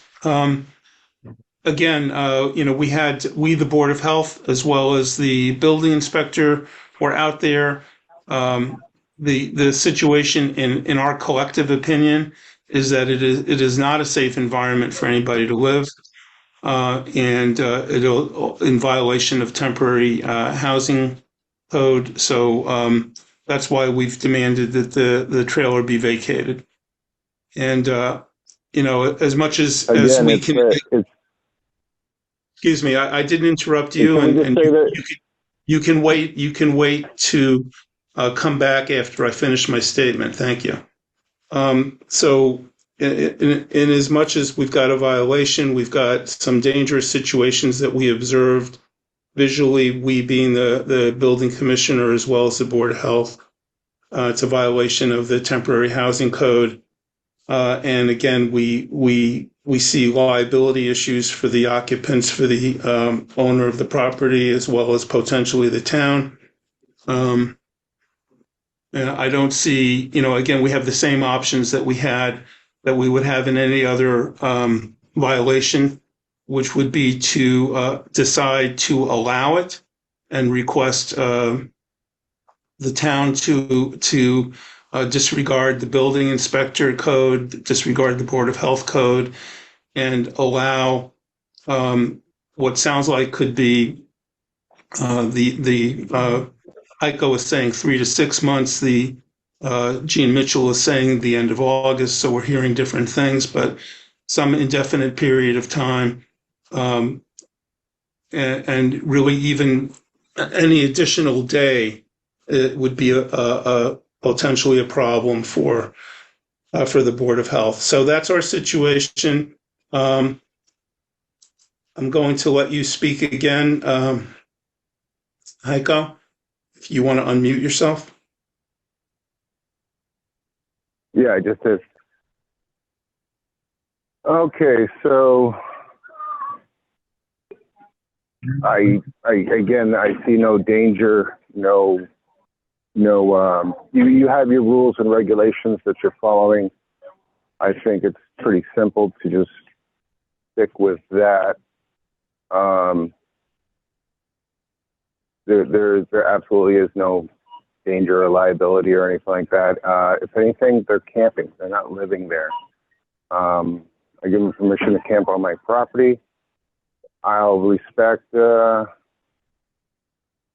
or I can respect your position, but again, even if like we can request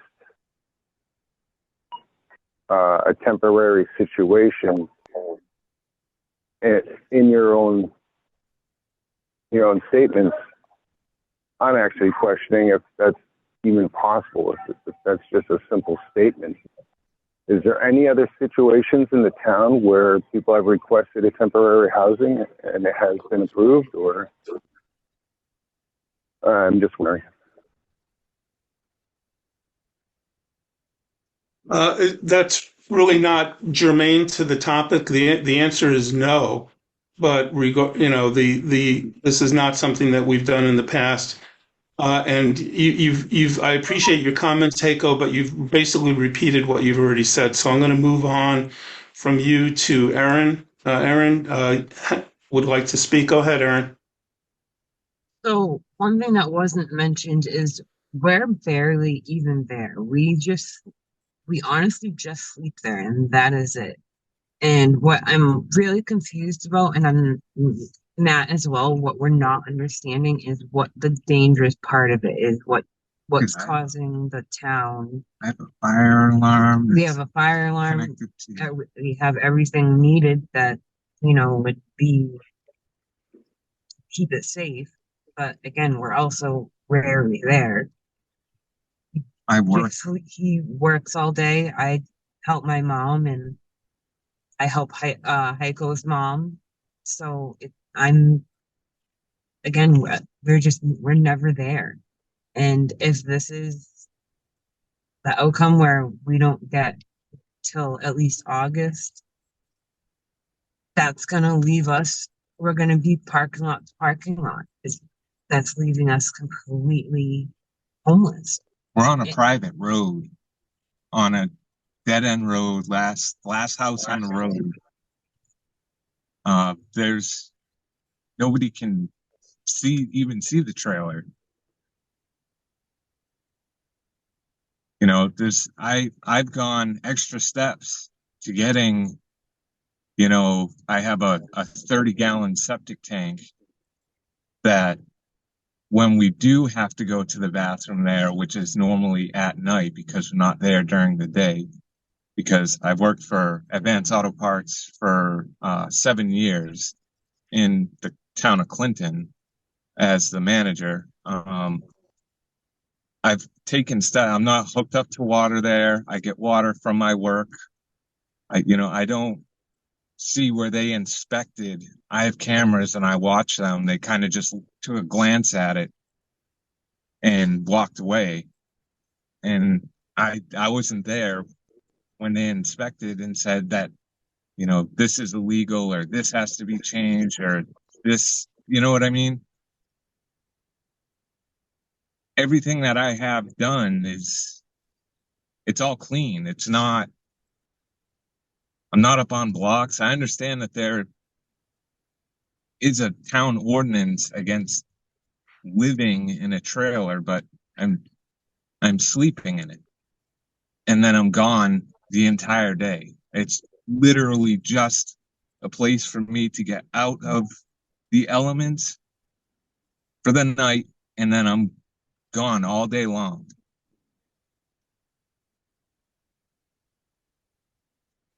Well, thank you both. So I appreciate what both of you were saying, and there's nothing that you're saying really that's outrageously unreasonable. The problem is, and again, I'm gonna try to address the issue. There are reasons why laws, bylaws, regulations are put in place. They are put in place because they are designed to be a safeguard to assure that people are living in safe, sanitary conditions. And there are exceptions to that, which is why technically we are allowed to request through legal counsel that a trailer be used as temporary housing in violation of our own regulations, even though the building inspector would probably never go along with it. This is not a case where I think the board would not be at all willing to consider that, because it seems like more of a permanent situation. There's been when we did inspect it, the conditions there were not something that I think any of us that were there, whether it was the building inspector or the Board of Health representatives, would be willing to advocate to the town that would be reasonable to approve this as temporary housing. So it and there are liability issues which I've already explained. So rather than keep going around in circles, I'd like to hear from Jean one more time, and then the board will make a decision. Go ahead, Jean.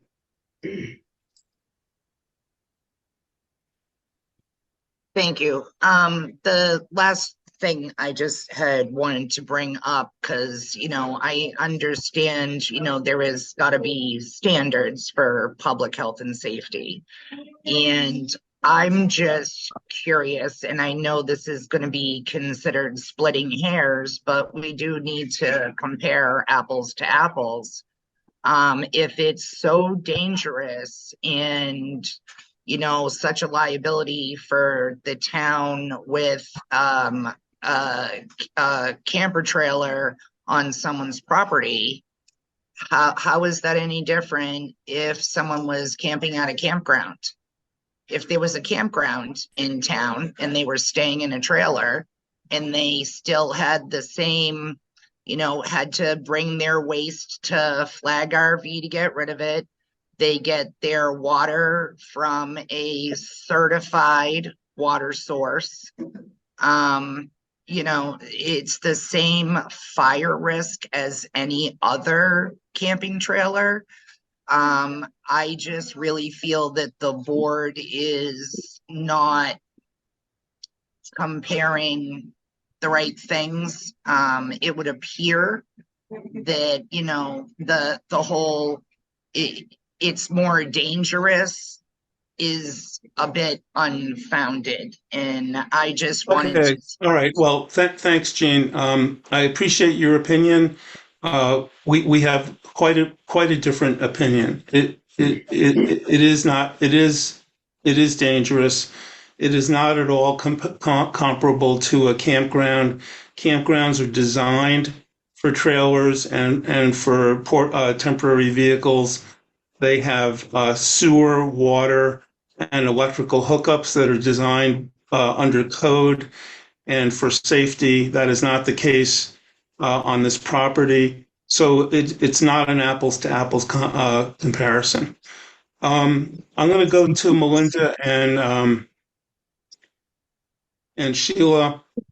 We've got the same sort of equation here. We have a choice to either petition the town over the objections of the building inspector as well as our own code to allow this as temporary housing, or to move forward in the process to assure that the trailer is vacated immediately or as soon as possible. Any questions, comments, or discussions? I'm all set.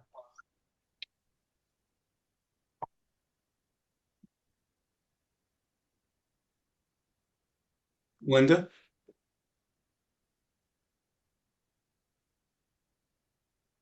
Our code does allow temporary housing.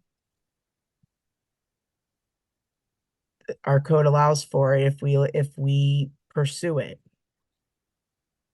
And I think that there's an opportunity that we have confirmed housing, and we have a power of attorney here verifying that they have they've got confirmed Section 8. They've got confirmed funds from RCAP. Um, I'm I'm a proponent in being consistent. I think consistency builds quality. But our regulation does allow for us to consider temporary housing under certain circumstances. Go This ahead, is Bill. Well, I just want to clarify. I hope Melinda's just aware of that. There's two components to temporary housing. One, it says no person may allow temporary housing to be occupied without written permission of the Board of Health.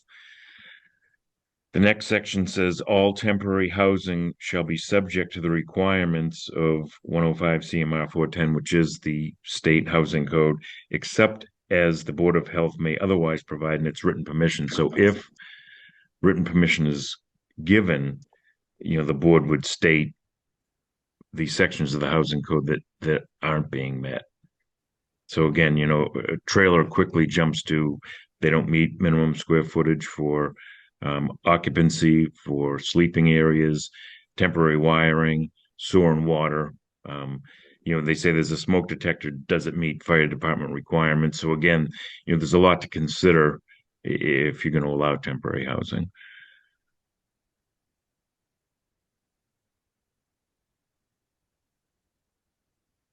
Smoke detector I can have hooked up to fire So, department. we've got to move past that. We've got to continue some discussion as long as we need to, but I'd like to bring discussion to a closure, and to make a decision about what to do. Again, these are difficult situations. It's an unusual situation for us to have this number of them, sort of within the same time period. This is I think our fourth one, maybe fifth one. But it's our job to do our job. From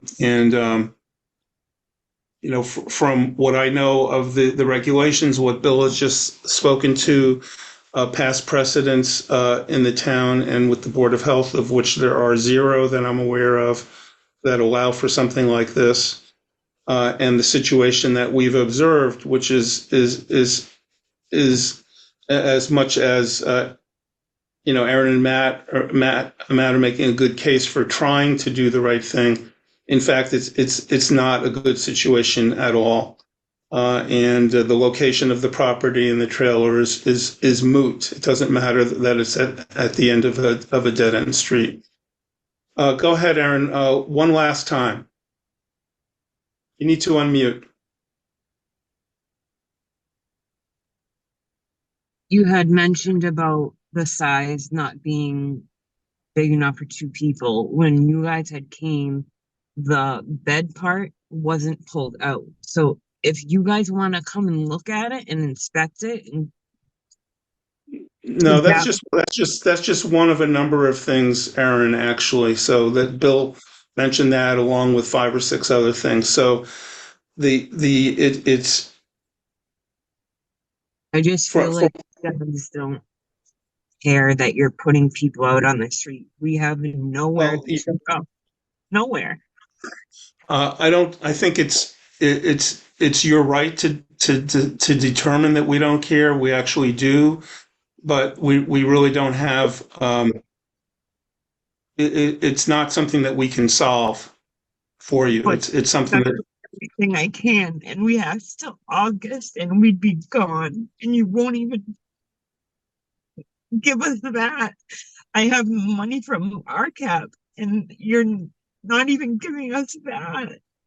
You're making us go out parking lot to parking lot, and then we have nothing. We'll have no toilet, no water. Well, we'll have water, but no electricity, nothing. And if our smoke alarm actually connects to the police department, just I try to add that in too. But to leave people on the street, there's so many trailers around town and they're just sitting there. But the little guys get picked on and we're trying so hard to get ahead in life because of our past situation that happened at our last apartment. It's just, I don't think that it's fair.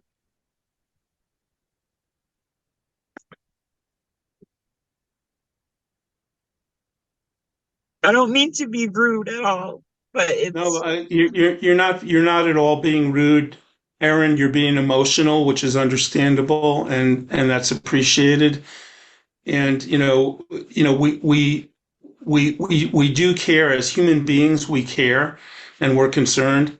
In our role as elected officials for the town, in terms of the Board of Health, we've got we have things that we have to abide by that we really don't have a lot of latitude with. And we've been consistent over many years in these situations.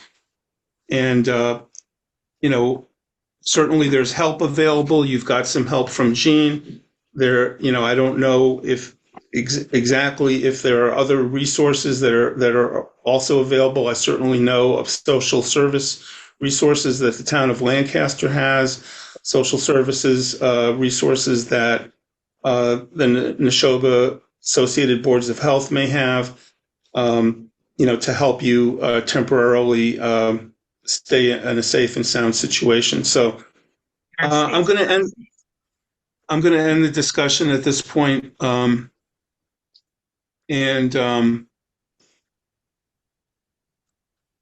So Melinda, Sheila, we have two choices again. What would you like to do?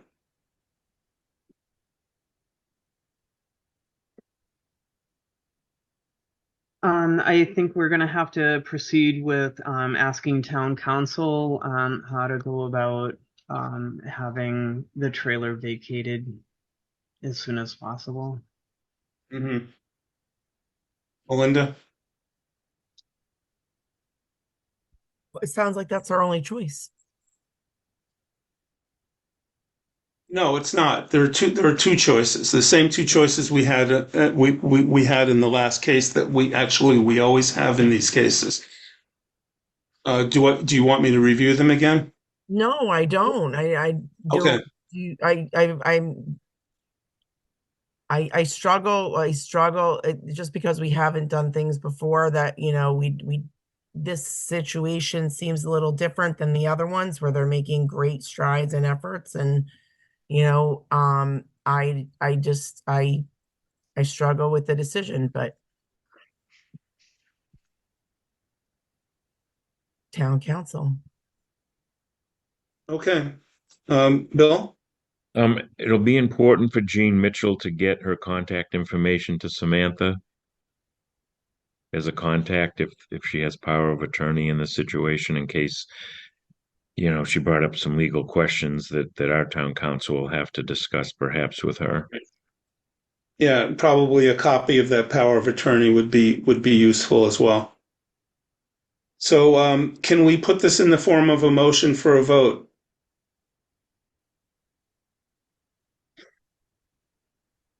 So I would like to make a motion that we contact town council to proceed with immediate vacating of a trailer according to our no temporary housing code. As well as the building inspector's Yes. issues with the same situation at 132 Kilbourne.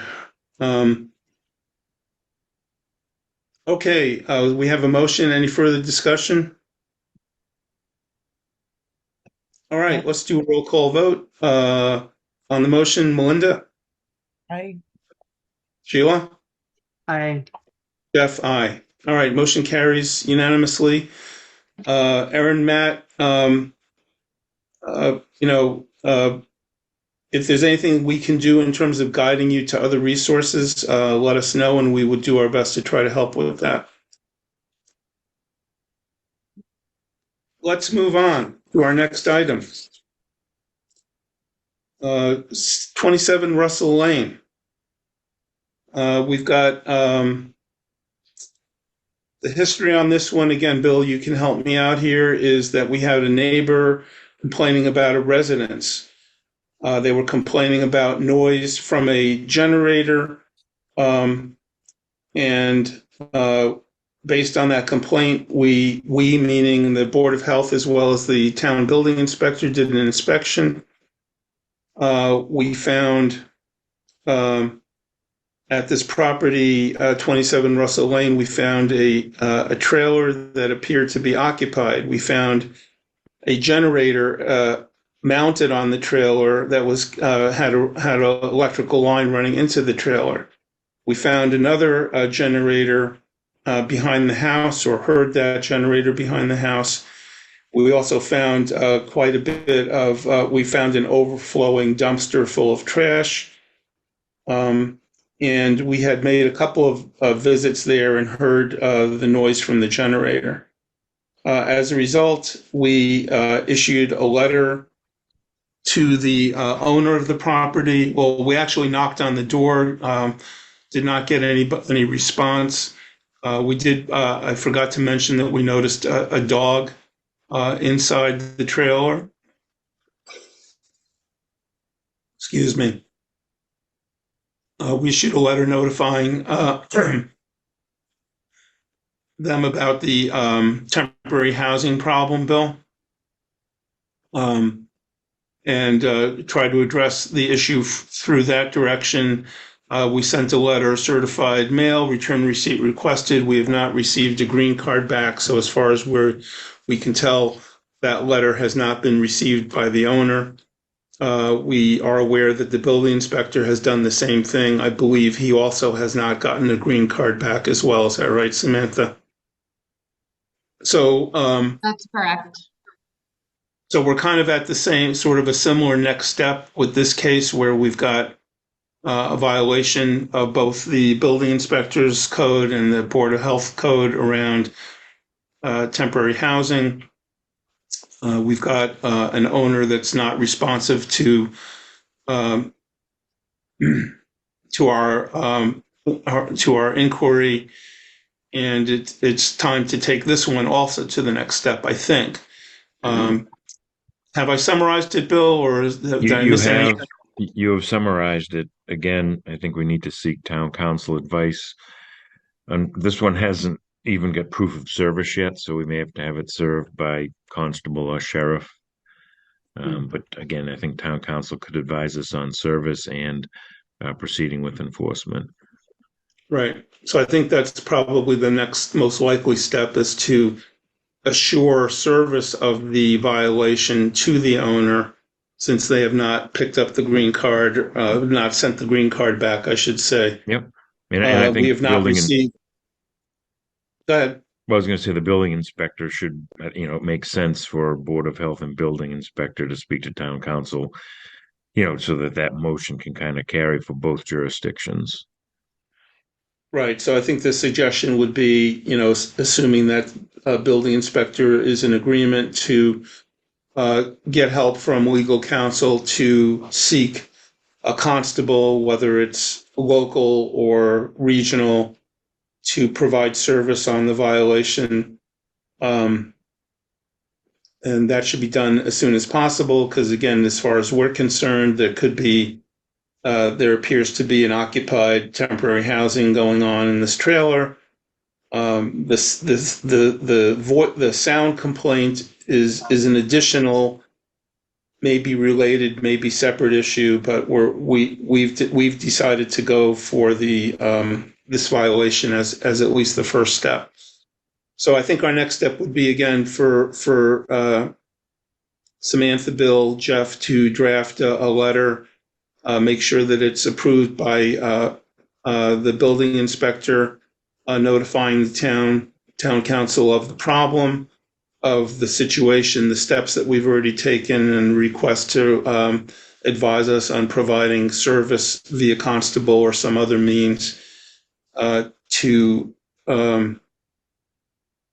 make sure that the resident's owner is aware of the problem, so that they can take the action that's being required, which is to remove the trailer or remove the occupants of the trailer from the trailer. Yeah, go ahead, Melinda. So that's fine. But if I heard you right, I know you want to deal with this. It sounds like you want to deal with the trailer issue first, but the noise complaint is really what brought this up, I think, right? So what are we going to do about the generator issue? Because I know that that's consistent problem with the complainant? That's part of our order, that the It- temporary wiring wouldn't be allowed under the housing code. Are we dealing with them separately, the trailer and the generator?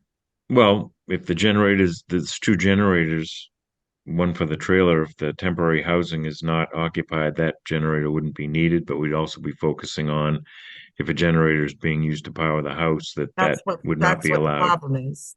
Yep, so that's a temporary wiring situation for the house. And that's been cited, but the letter hasn't been received by the owner. I understand that, but are we handling the situation with the trailer separately? No, then? they've both been cited. Well, it's one letter to the owner of the property because both conditions exist on that property With and the two owner is issues responsible on for one letter. compliance. Okay. That's what I'm trying to understand. Are we handling them separately or are we handling them together? It's one letter No, with both it's one property, one owner. That's what we're dealing with. Okay.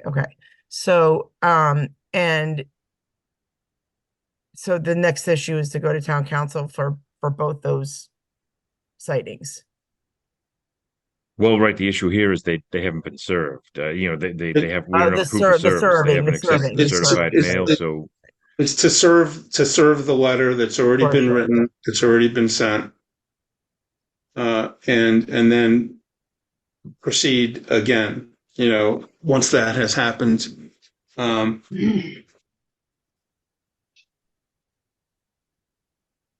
So, thoughts, comments, questions about this one before we have a motion to take this action? No. All right. Can we hear a motion?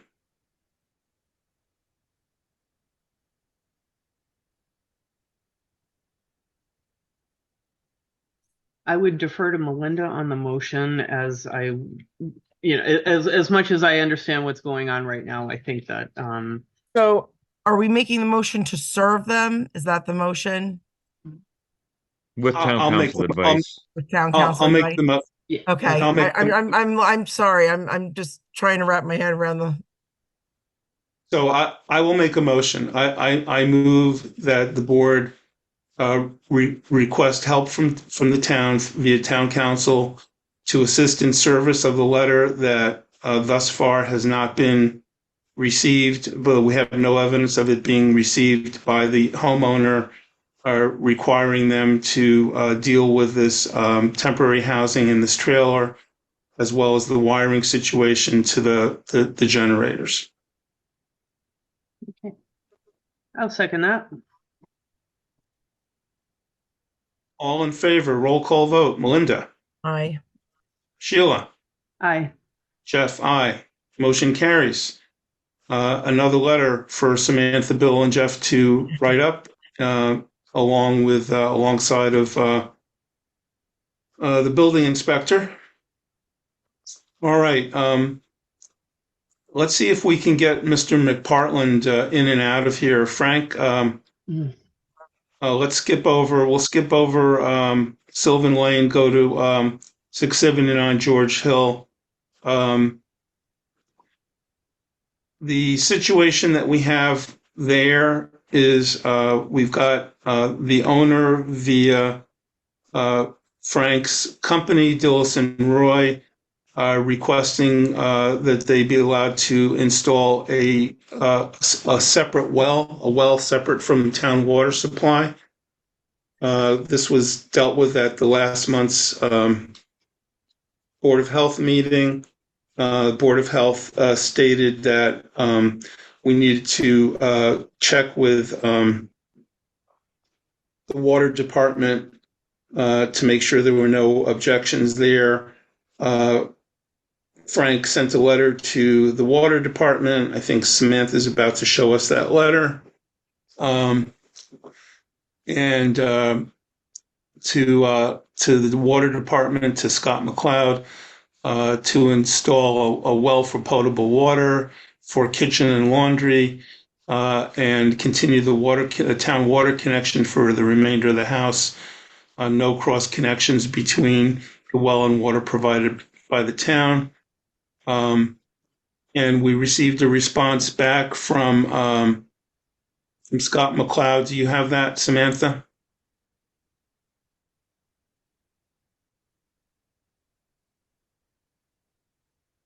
If not, Samantha, I can forward it to you real quick. Down the bottom.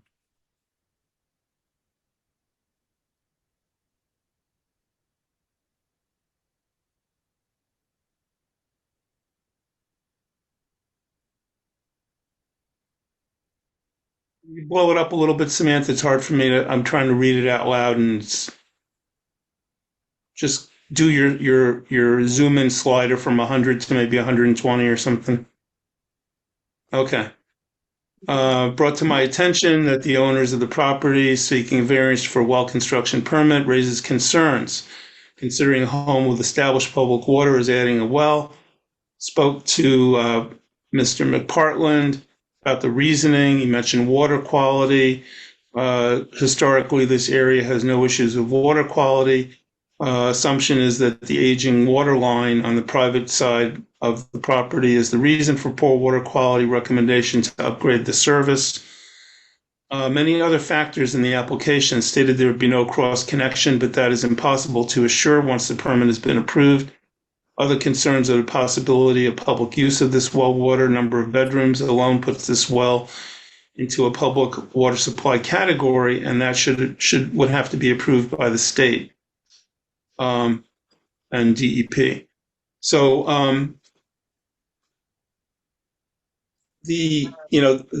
puts the Board of Health in a situation where we have to be in disagreement with the expert in the area of the town, which is the water department. Not at all sure that the board has the appetite to disagree with the superintendent of the DPW, especially since he, even though he didn't say it in the letter, he told us that he has spoken with the state, and the state had serious concerns about it. And So he said that to me as well, Jeff. yeah. So Bill, any other elements of this that we should be talking about before we make a decision on the request for this additional private well? No, but Scott did bring up a good point about the potential number of people using the well would throw that out of local Board of Health jurisdiction into DEP's jurisdiction. So that would take it a completely different direction. Yeah. So number of concerns about this one. And of course, none of this has to do with the impending deadline for the septic, which creeps closer and closer to its inevitable conclusion. Frank, did you want to make any comments before I ask for comments from the board? I understand the comments brought up by Department of Public Works.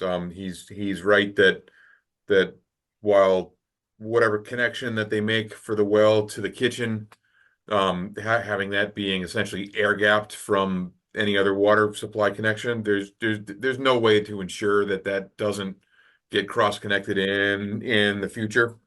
So I think I need to discuss additional options with my client on how they want to proceed. I had hoped they were going to be on today, but I don't think they were able to make it, unfortunately. Okay. But yeah, questions your previous approval last, it was the last month. I forget if it was the last meeting or a meeting before that, was basically pending a clean letter from Public Works, and this is far from an endorsement by Public Works. So right, it was essentially a conditional on yes. yeah. So okay.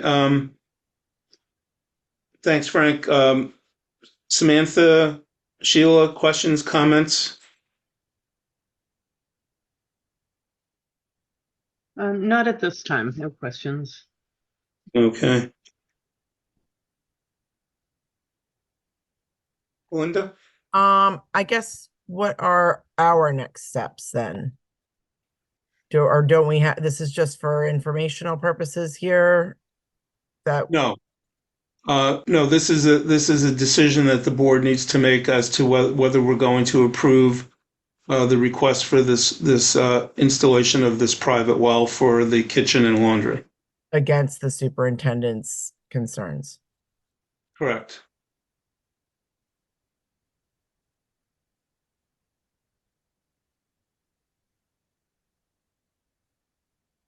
And if I may, Jeff, after that this is settled, I'll just provide an update on the septic construction itself.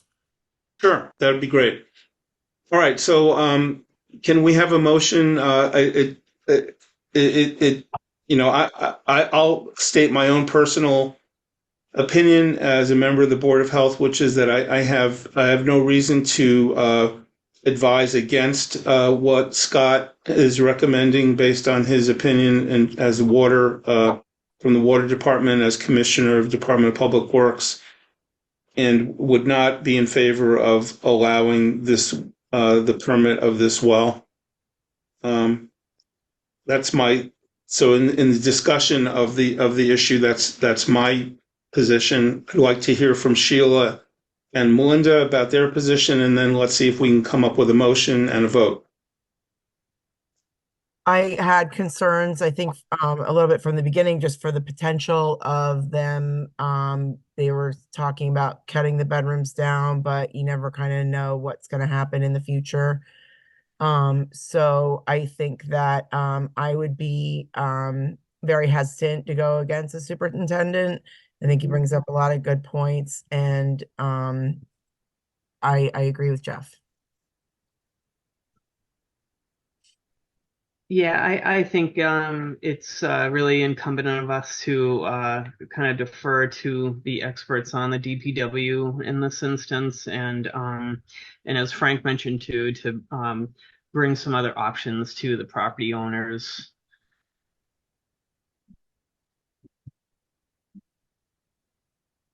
Sounds good. Unless there's any more discussion, can we get a motion on this one?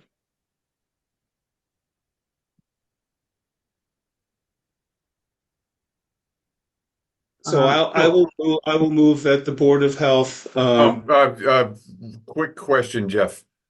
Before we start any motions, if the board votes for a denial, is there any kind of limitation on a new application for this item? I know, like with a site plan, if it's denied, there's several years before you can come back with another site plan on a property. If we make some kind of change to the application and then come back to you, is there any kind of, you can't make this request again for a certain number of years? I'm just, I don't want to handcuff ourselves. I'm not aware of any such restriction. Bill, do you know of anything? I'm not aware of any, because each variance is viewed upon, the specific information that's given at that time on that site. So Okay, if good. the conditions, that are submitted are different, the board would have a different variance request to consider at that time. Okay, good. Because if it was going to be something that might handcuff them for a number of years, I would have withdrawn the application. But if it's just this specific instance, then I think we can proceed. Well, I mean, you can withdraw it and save us the trouble of a motion and a vote if you want. I think in the instance of expediency, that might be the best thing for us right now. Okay. On behalf of the client, I request that this application be withdrawn and potentially submitted for future consideration. Go ahead, Bill. Frank, can we get that in writing at some future date? Yes, you may, Bill. Thank you. Does it need to be a letter, or can I just send you an email right now? A letter would be nice, because we've got a letter from you and a letter I'll from the do a water letter department, to so a letter from you would follow up. close it. Yes. All right, so we're going to close this part of the discussion with the agreement from Frank that he, on behalf of the client, will withdraw the request for the well. We will get a letter to that effect. And Frank, did you want to speak to the septic situation? Yes, my client has received several bids for the construction of the septic system. I do not know if he has selected a contractor yet. He was looking at costs, and I think he may have been getting one more bid sometime this week, from a kind of a late contractor to the party. I do know that the tree clearing work for the septic field is undergoing and should be complete at this point. So the location for the septic field itself has been cleared. So they are working towards the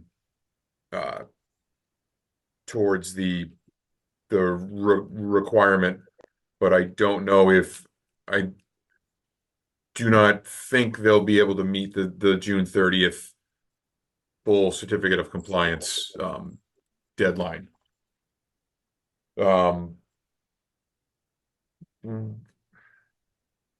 Unfortunately.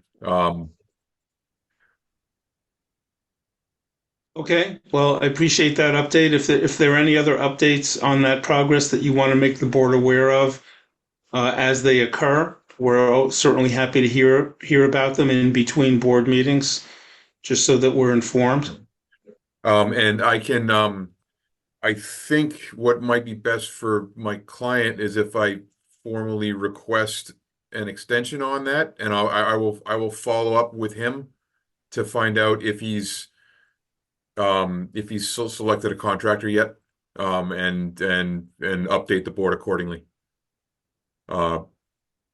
Probably in a letter that'll be shortly after the withdrawal letter. Next couple of days. Are you requesting as of now, Frank, and on behalf of the owner, an extension on the septic install? I would like to be able to provide the board with more information before I formally request the extension. I'm not sure what your next meeting is, but I would expect that letter sometime next week. Well, next board meeting is likely, we haven't discussed it yet, but it's likely going to be June 27th. But Bill, you wanted to make a comment or I was ask going to mention Frank? that the next meeting is just before that deadline. So if we do receive a request extension, it could be discussed at that meeting. And if any other action was needed, it could be discussed then too.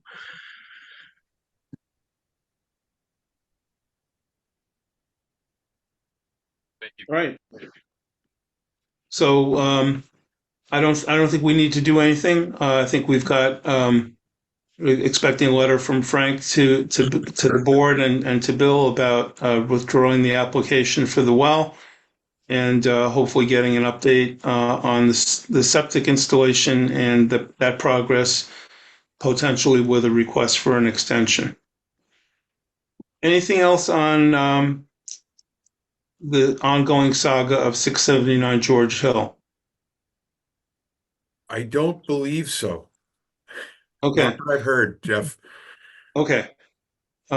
Questions, comments? I've got 3 more years left on the board, Frank. So I do plan to have this item off my agenda at some point between now and the end of those 3 years. Nothing would make me happier, Jeff, to at least have the mansion off the Board of Health radar.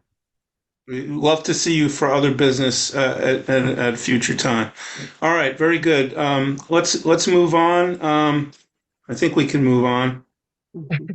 I think we got to go back up, don't we? We do have to go back up. Isn't Frank here though for Sterling Road and? Oh yes, correct. Thank you, Sam. Yes. For which one? Sterling Road and Deer Shore and K. Okay.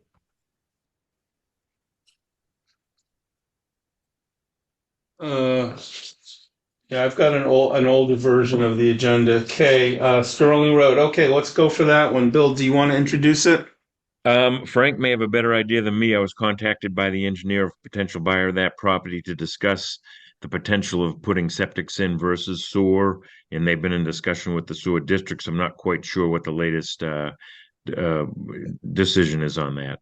But they will see if the board would consider at least allowing septics in that area if sewer was available. I don't know if it is. Yes, Bill, so our client is pursuing the opportunity to develop 5 or 6 residential lots along along parcel 98, map 441 on Deershorn Road. Our understanding is it's likely a very, very sandy area for installation of septics. The property is located within the Lancaster Sewer District. However, our initial discussions with the district staff indicated that sewer flow was not available.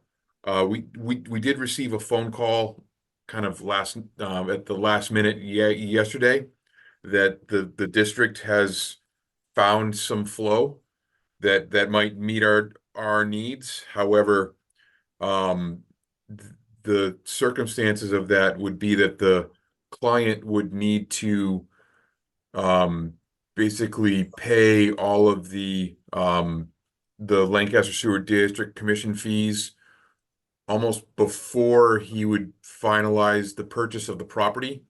And if the purchase of the property fell through, anything he paid the district for the connection fees and the flow allocation fees is non-refundable to the tune of around $40,000 or $50,000. What we kind of have 2 questions that we'd like to put before the board. One is that would the board consider a variance for installing septic systems for these 5 lots if flow is available? And the second question is, if flow is not available from the district, does the applicant need to file a variance with the Board of Health to construct septic systems in the board's opinion? Well, I can speak to the first question, although this is a more complicated situation than ones we've had in the past. In the past, we've been in direct communication with the Sewer District Commission, who has indicated to us that because of tie-in issues and flow and other factors, that they've been willing to allow for septic installation in areas that are served by sewers, and we've made those exceptions in the past. Having said that, the fact that the Sewer District Commission is already involved with these properties, already had some conversations and discussions about it, probably what I would suggest, and the board would have to agree with me on this, is that rather than the board just say it's probably okay to do a variance because the Sewer District Commission has indicated in the past that they don't mind if we do that, I think I'd rather ask them more directly, specifically to these properties, that it basically be something along the lines of Lancaster Board of Health, as we have done in the past based on communications with you, i.e. the Sewer District Commission, is of the mind to allow for variance, allowing for septic installs for these properties. We just want to make sure that there's essentially no reason on your part, you, the Sewer District Commission, to object to us allowing for that variance. So it'd be something like that. Jeff, would that be a letter from us? No, it would be from the Board of Health. Okay. But that's just a thought that I have. I have to check with Bill and the rest of the board before we do that. As far as the second question, if the Sewer District Commission states there's no flow at all, then your question is, do we have to get a variance at all? Can we just go ahead and install septic? And I don't know the answer to that. So I'd have to again check with the Sewer District Commission on that probably. But Bill, go ahead. You probably should have started. We've had a general discussion townwide about sewer versus septic, and a general opinion is that the sewer district doesn't have a problem with septic systems going in, in areas that are sewered. But again, we made it very clear and they agreed that it would be site specific. So each time this question comes up, I think to prompt the board to ask the sewer district that question, we'd need a letter from Frank or the proponent of the project asking the question so we could then put something in writing to the district. I think if sewer was available, what we did in another situation in town on Seven Bridge Road, sewer was available. So the request involved a Title V variance request because sewer is available, but there are caveats in Title V that allow septics to go in. So it was treated as a Title V variance and a variance to that local Board of Health reg that says if sewer is available, it must be used. If sewer credit isn't available, I think you would still request that local variance, but not a Title V variance because sewer isn't available or feasible. So I think that'll be the nuance, is whether or not the credits are available at that time when the applications come in for septic systems, whether it's a Title V variance and a local or just a local variance.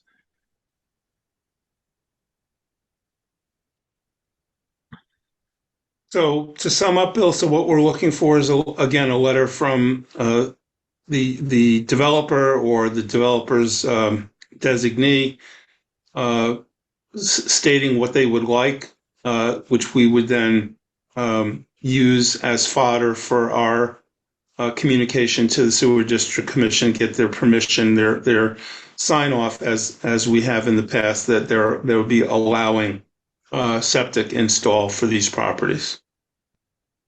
Is that right? Yes. Okay.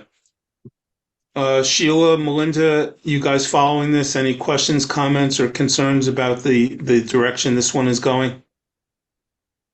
Yeah, I do have a question. So if sewer is available, they don't have to tie into sewer. They can install septic if they want. As long as the Sewer District Commission allows it. So we don't like to make that decision without having that discussion with the Sewer District Commission. We have allowed it in the past based on the Sewer District Commission saying, yes, that's fine. Okay. Bill. Yes, and just Sheila, to let you know the discussion we've had with them, sewer credits are very limited if they're available at all in town.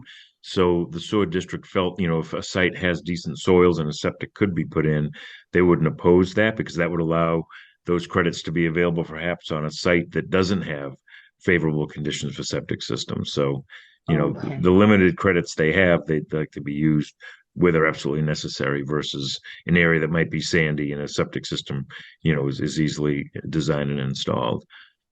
But again, we rely on their opinion before we would render an opinion. Okay, thank you.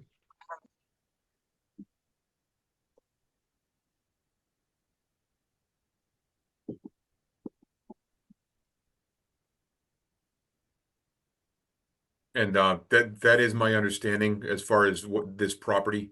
I'm not 100% familiar with the soils myself, but from what Greg Roy told me, he's anticipating a fairly sandy site in this area.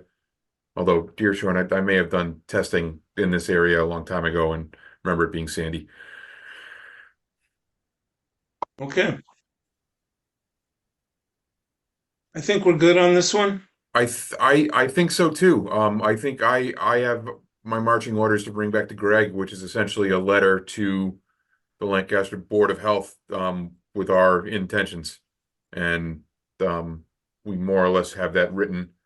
Just have to make a small edit to cover the information that LSDC gave us last night, and we'll move forward with that. So yet another letter from us to you. Right. And it would be helpful, Frank, if you can include in that letter, the sum and substance of whatever conversations or communications you've already had with the LSDC, so that, when we're talking to them in reference to your letter, it's all sort of one package of communication. Yes, and I would also copy them on my letter to you, just so that everyone gets everything. Sure. Sounds great. All right. Thank you all very much for your time. Thank you, Frank.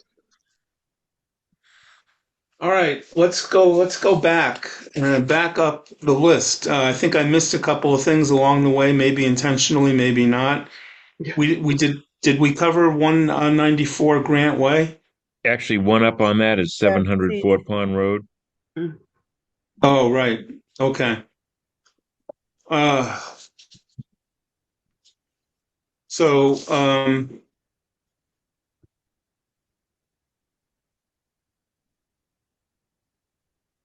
the sum and substance here, let's do a quick summary. We have failure of the business or the installer to provide a certificate of compliance on the installation of the system that they put in at United Ag and Turf. Neshoba, on our behalf, has already taken action, not just for Lancaster, but across the district, against the installer for failing to provide the documents. We've been trying to be in communication with the owner of the business. It's only been recently that we've gotten something back from somebody in authority over there. I think it was the CFO of the company. And that sent them all the communications that Samantha sent them all the communications that we've been trying to get responses on.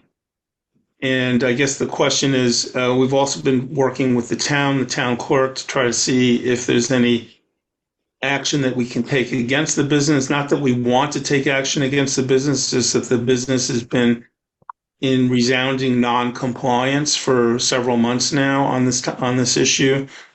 Do we have any update from United Ag and Turf? Have they said or done anything that indicates they're going to solve this problem? I have not heard anything back from the CFO that reached out asking for all of the correspondences we've sent. So he was emailed those, and I've not gotten anything back. Okay. When were those emailed?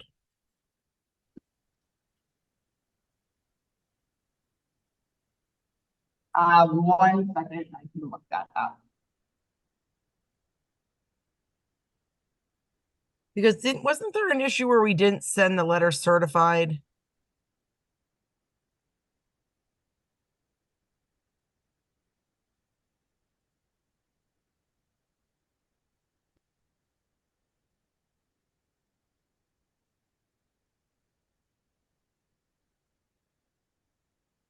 Okay, so we heard from Mike DeMartin, who is their CFO, on Wednesday, May 8th. He sent us an email asking for all of the correspondence around the details that were sent to Dave Hammond.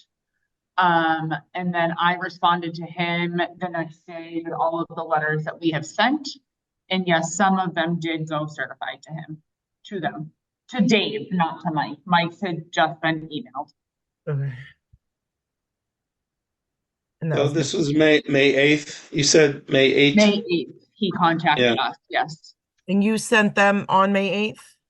I sent them the next day. Okay.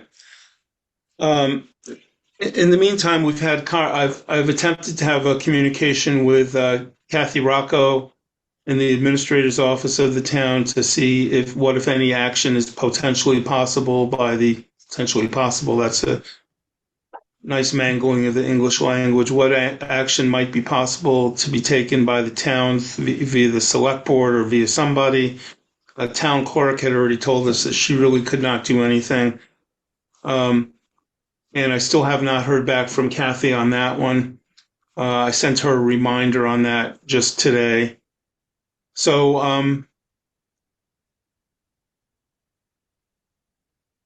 just in discussion about this, I can't really, think of anything else to do at this point except to send a certified return receipt requested letter back to the CFO, who is finally the one that's been in contact with us, and to basically state that in the absence of the company being able to do anything to resolve the issue with the certificate of compliance, that the Board of Health is seeking any and all remedies by the town to take whatever punitive action that may be possible against the business, something like that. Because we basically they're running a business based on a sewer system that's got no certificate of compliance. And again, hypothetically, there was a problem with the system. The Board of Health has known about this problem for some time, and it could be argued that we have not taken action in the best interest of the town by allowing this to continue. So we really need to, in my opinion, to do something uh, quite demonstrative with the company. Thoughts, comments, questions? No, that makes sense to me. So the request for information from their CFO was on 5/8? Yes. And then there was no response after you gave them their correspondence. They didn't say, thank you, we received it, or Nothing. So I think we would, again, I would suggest we put together a letter summing up the whole situation, send it certified mail, return receipt requested to the CFO, make a copy, send a copy to the town. It doesn't have to go as our practice with Samantha's usually that those are emails to the select board chair as well as town administrator and her administrative assistant, Kathy, so that they know what we're doing with the company. So that we, the letter would say we expect a response from you within 5 business days, telling us when we can expect the certificate of compliance. Else, we will pursue any avenues that are open to us from a legal point of view.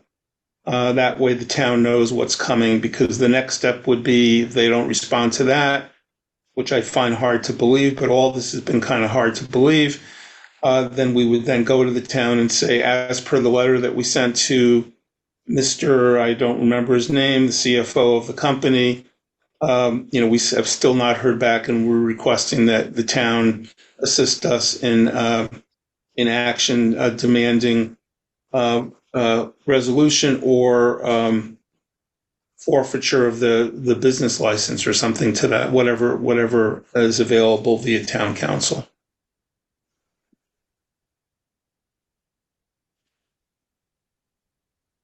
Thoughts, comments, questions, agree, disagree? Agree. Agree. Okay, so another letter, guys. And of course, I'm available to help in writing this and reviewing it, wordsmithing it. I have one question. All right. Yeah. When we don't get the certificate of compliance in the 5 days, what are our next actions? I mean, I know we don't. You said anything within the law. Do we know what that is? Well, housing code handles Title V violations as well as housing code violations, so town council could possibly advise that route of enforcement. Right. So we would go back to the town and say, look, nothing's still happening. Here are the things that we would suggest we do, but you're the town council. You have to tell us what is reasonable to actions to take. I'm also just realizing that there was an additional person CC'd on the email from Mike DeMartin. He also included Thomas Herber. On a quick Google search, he looks like he's a general manager, so I'm not sure if he oversees Lancaster or has knowledge, but if you'd like, I can email him the correspondence as well to see if I get any response or. But yeah, just in the time it's going to take us to get together and draft the letter, it wouldn't hurt to send him his way. Sure. Okay. Yeah, I agree. Yeah, I mean, all it might take is this general manager to say, well, I wish I had known about this. I would have resolved it 3 months ago. So maybe we'll get that kind of response. All right, very good. I think we're all set on this one.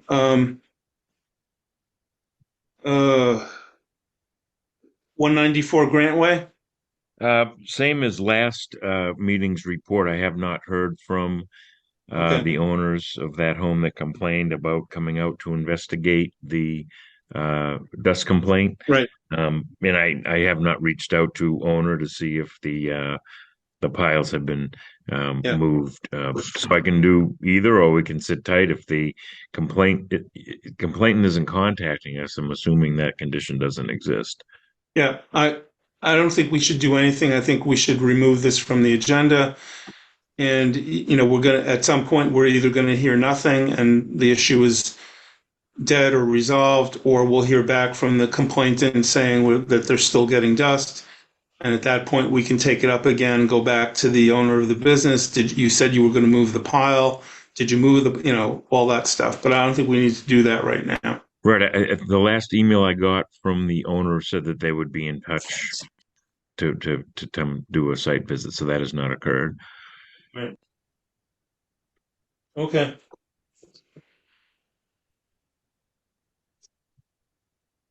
Um, 1263. Yeah. So again, we discussed this last meeting. System has been installed, but we do not have all the paperwork for the certificate of compliance. We'll be issuing a letter to the owner listing those items. All right. Certified mail return receipt, right? Yes. Okay. Very good. 55 Sylvan Road. I think this is one where we're taking this off the agenda as well. Everything that has been required based on the previous code has been completed by the owner. We have verbally lifted the condemnation order after inspecting the property and talking to him. That was Bill and I, about a month ago? I don't remember the date. Should have anybody have the date for the record? I do.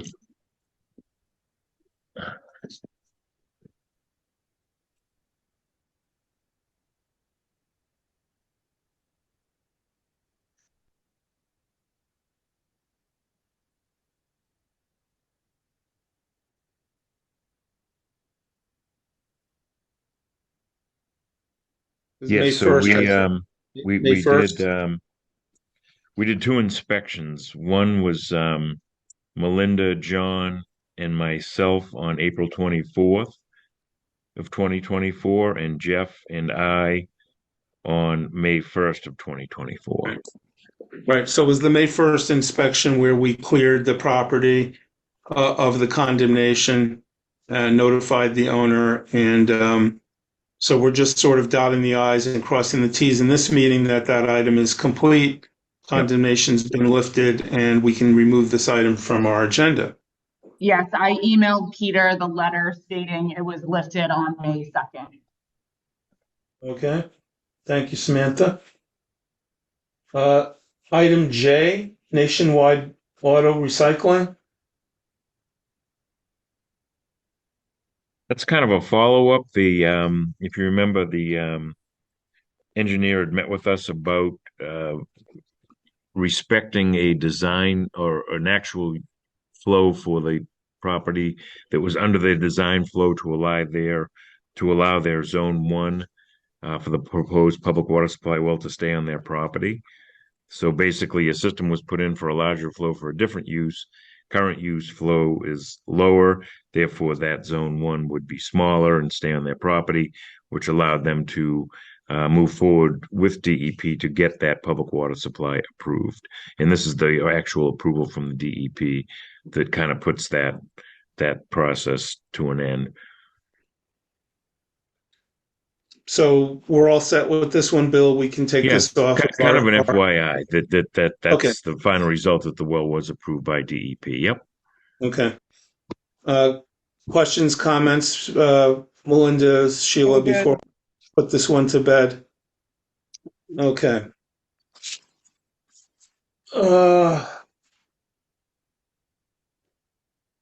So we've got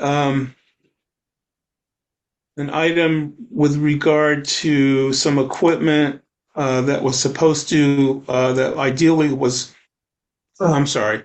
So there's a request for some equipment and supplies that Kelly Dolan had requested that I made a request through FEP Region 2 in their recurring budget process requests to get them to buy this equipment for us. That request was denied because it was determined that the equipment was not based on emergency dispensing guidelines. And I had a discussion with Kelly and said, really this equipment is relatively inexpensive. And, it's been my belief that the Board of Health, even though I for some reason no longer get the budget from the town, that we have a budget for items like this that we've tapped into in the past, we meaning the Board of Health, we meaning the town of Lancaster, when we've needed to buy things, and that, I'd be willing to purchase it on behalf of the Department of Health and Human Services out of the Board of Health's budget. And I told her that I couldn't just make that decision. I'd have to bring it to the Board of Health meeting. This is the meeting. The items that have been requested are air quality monitor, lead test kits, mold test kits, and drinking water test kits.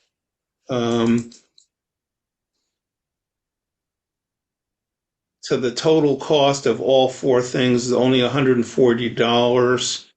Those are at least the prices that I got from a search on Amazon. I had gotten the information to Kelly. Is this the stuff that you're interested in? She said yes. So what we are looking for is an agreement among us to make these purchases on behalf of the Department of Health and Human Services.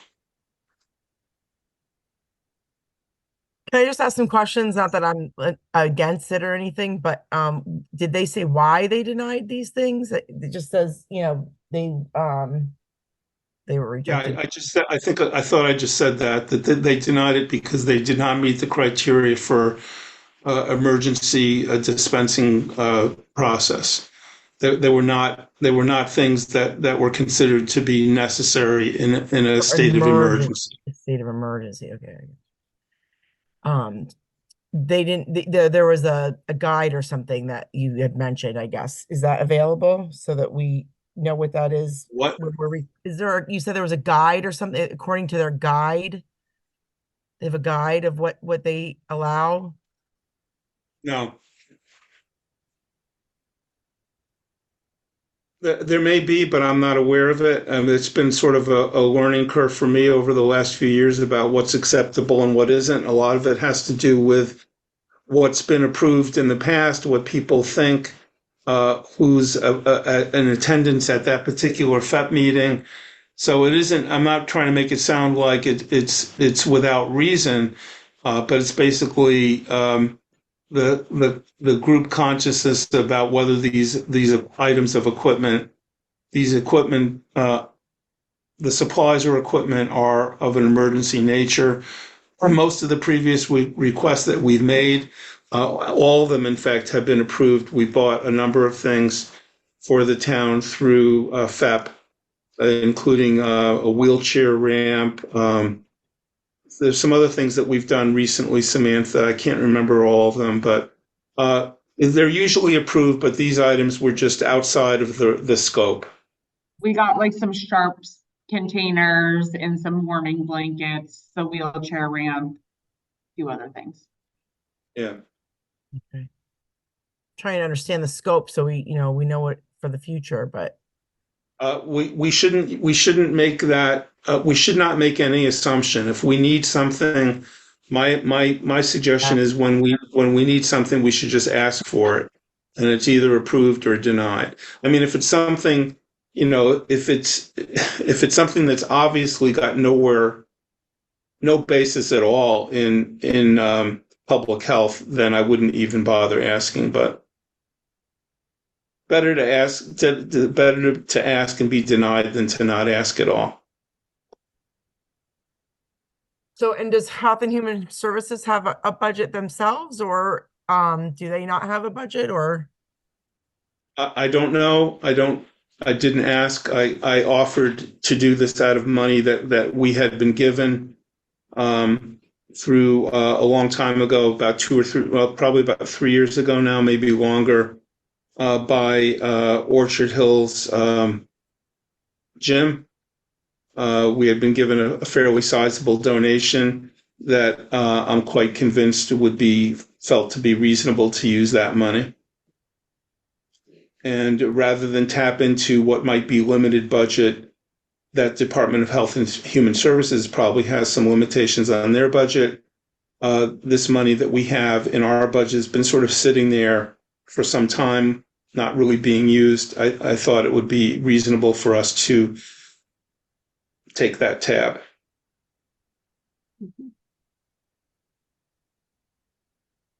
But you guys can disagree and put it back over to DHH to make their own purchase. I personally think, as you mentioned, that if there's money that's not really being used, there is a connection here between the Board of Health and the Health and Human Services, and I think that if we have the $140 to be able to give them, I think that we could maybe make a motion to do that. Okay, that almost sounded like a motion. So I'll make a motion to give Health and Human. Actually, are we ordering it, or are they ordering their own equipment? We're just. What I would do is I would go back to Kelly and tell her, assuming that we move and approve this, that we've moved and approved it. Ask her to reaffirm the purchases from Amazon that we had agreed to. And then basically just have Samantha go ahead and do it and have it charged from finance to our budget. Okay, yeah, so I guess then the motion would be to approve $140 to Kelly Dolan for the Health and Human Services equipment and supplies that they need that were denied by R2 PHEP. Yeah, and it would be, let's say, approximately $140 because we don't know what the exact cost would be today. Do you want to put a cap on it, or? Why don't we say the 4 items? Did I already say what the items were? Yeah. Samantha, do you have those items up in front of you?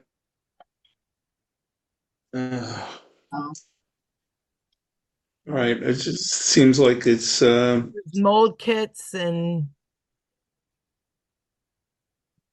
I can find it. all right. So let's make the motion to approve on behalf of Department of Health and Services the purchase of an air quality monitor, 30-pack of lead test kits, a 10-pack of mold test kits, and a 120-pack of drinking water test kits for approximately $140 with a spending limit of $200 for those items, something like that. Does that work for everybody? Yeah. Okay. Let's do a vote. Melinda? Aye. Sheila? Aye. Jeff, aye. All right. So Samantha, can you in your regular meetings with Kelly let her know that we approve this? And I had sent you, I think, a copy of this email a while ago, so maybe a few days ago, so you should have it. If you don't, let me know. I can get it to you. Has the Amazon links as well as the item costs. Sure thing. All right. We are dangerously close to running out of things to talk about. So the other item is really the reorg of the board. We don't really have to do this today if we don't want to, but and especially since it's Sheila's first meeting, and maybe we should digest this for next meeting. It's up to you guys, but whenever we have an election, we do what we call reorganization, which is to have a decision about what the officers of the board are, which are chair and secretary, I think. Isn't there a Clerk, secretary isn't it position? Clerk, yeah. Currently, I am the chair. Currently, Melinda, you must be the clerk, right?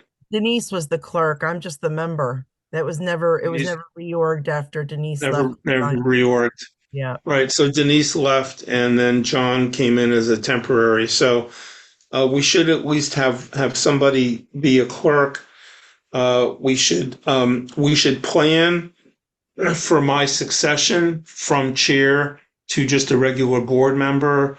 That doesn't have to happen anytime soon, but part of my intention in the next 3 years is for me to continue to serve in the capacity of chair until one of the two of you is ready to step up into that role, and for me to serve as sort of an experienced past chairperson, mentor, whatever you want to call it.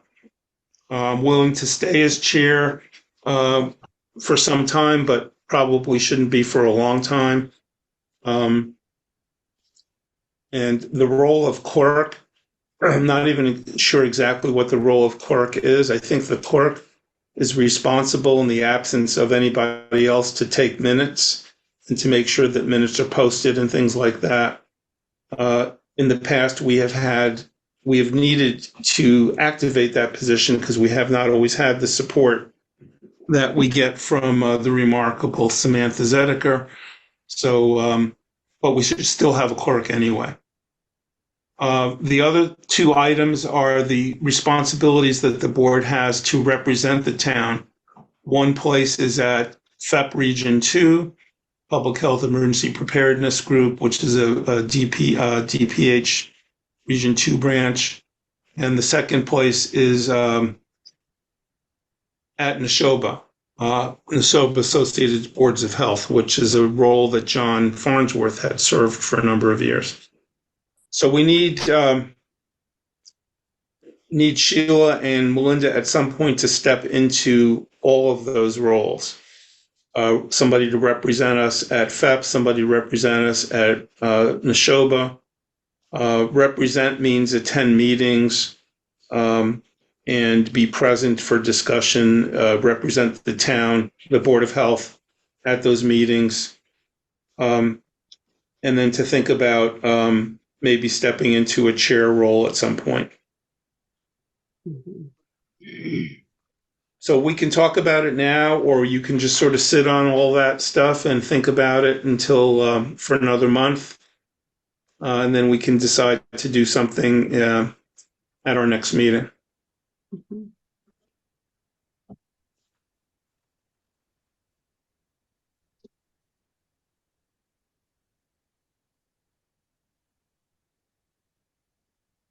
Now, regarding representing the town with the emergency preparedness, and I mean, isn't it kind of like, I mean, obviously I'm very new, so I would expect that I would probably want to go to some meetings to educate myself anyway in terms of how we work together with them, and I guess the same thing with the Neshoba Associated Board. So I kind of feel that I need to attend meetings. So I don't know what your thoughts are, Melinda. Yeah, I briefly talked about it with Jeff. I think, there's an opportunity for us to kind of share the responsibility. I think our terms are overlapping. Like Jeff actually has the longest term of all of us right now. So as much as he's trying to pull away, he may have to put himself back in there. But I think it's good that I went to the last the stakeholder meeting for 2FEP, and I know some of the people there. I introduced myself to Pam. I did let her know that you had joined the Board of Health, or were joining the Board of Health. And I think there's an opportunity for, I don't know that we need to delegate it to one person. I'm a divide and conquer kind of person. So you know, we all can't do everything, so if we can, share the responsibility, I'm happy to do that. And I did go to the last Neshoba Associated Boards of Health meeting too. Yeah.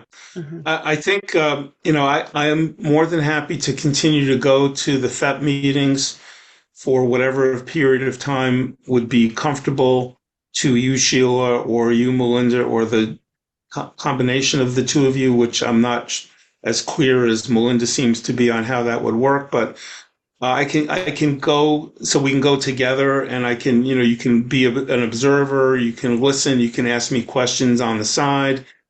And then at some point I could drop off. I think both FEP and Neshoba are going to want a name. That doesn't mean we can't substitute for each other. Sure. So I think if we can designate, board member 1 for FEP and board member 2 for Neshoba, and then knowing that, they'll be happy to see anybody, and then if member number 1 doesn't show up and member number 2 does, they just introduce themselves as an alternate for member number 1. So I think that would work fine. Yep. Okay. So, personally, I'm kind of running out of steam. It's 12:30. I think we've had this discussion. I think that's fair. Why don't we think about it? Let's keep it on the agenda for next month. Let's make sure that, were there any questions about it before I shut down? I'm starting to just wanting to move us to next meeting date and approval of minutes. I'm good. I don't have anything to add about that, Jeff. I did just want to update everyone quickly about the DPH beach dashboard training I attended yesterday. It is really just, they taught us how to upload the results. I'm waiting to hear from Neshoba Associated Board of Health, either Kara or Colby, but I believe they upload them for us. So really, the only thing we would need to access is if we needed to close the beach due to irregular water testing. But again, I think they would do that. So once I get clarification, I will let everybody know. So I think it's very limited use on our part of the dashboard, unless someone was asking how levels tracked or what we wanted to, if anybody wanted to see that. But again, I get the weekly reporting outside of the dashboard. So I would have that available. Thank you, Sam. Much appreciated.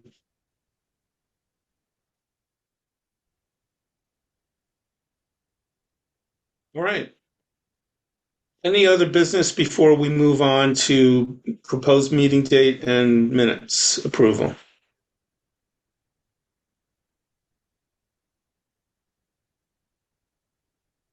Fine.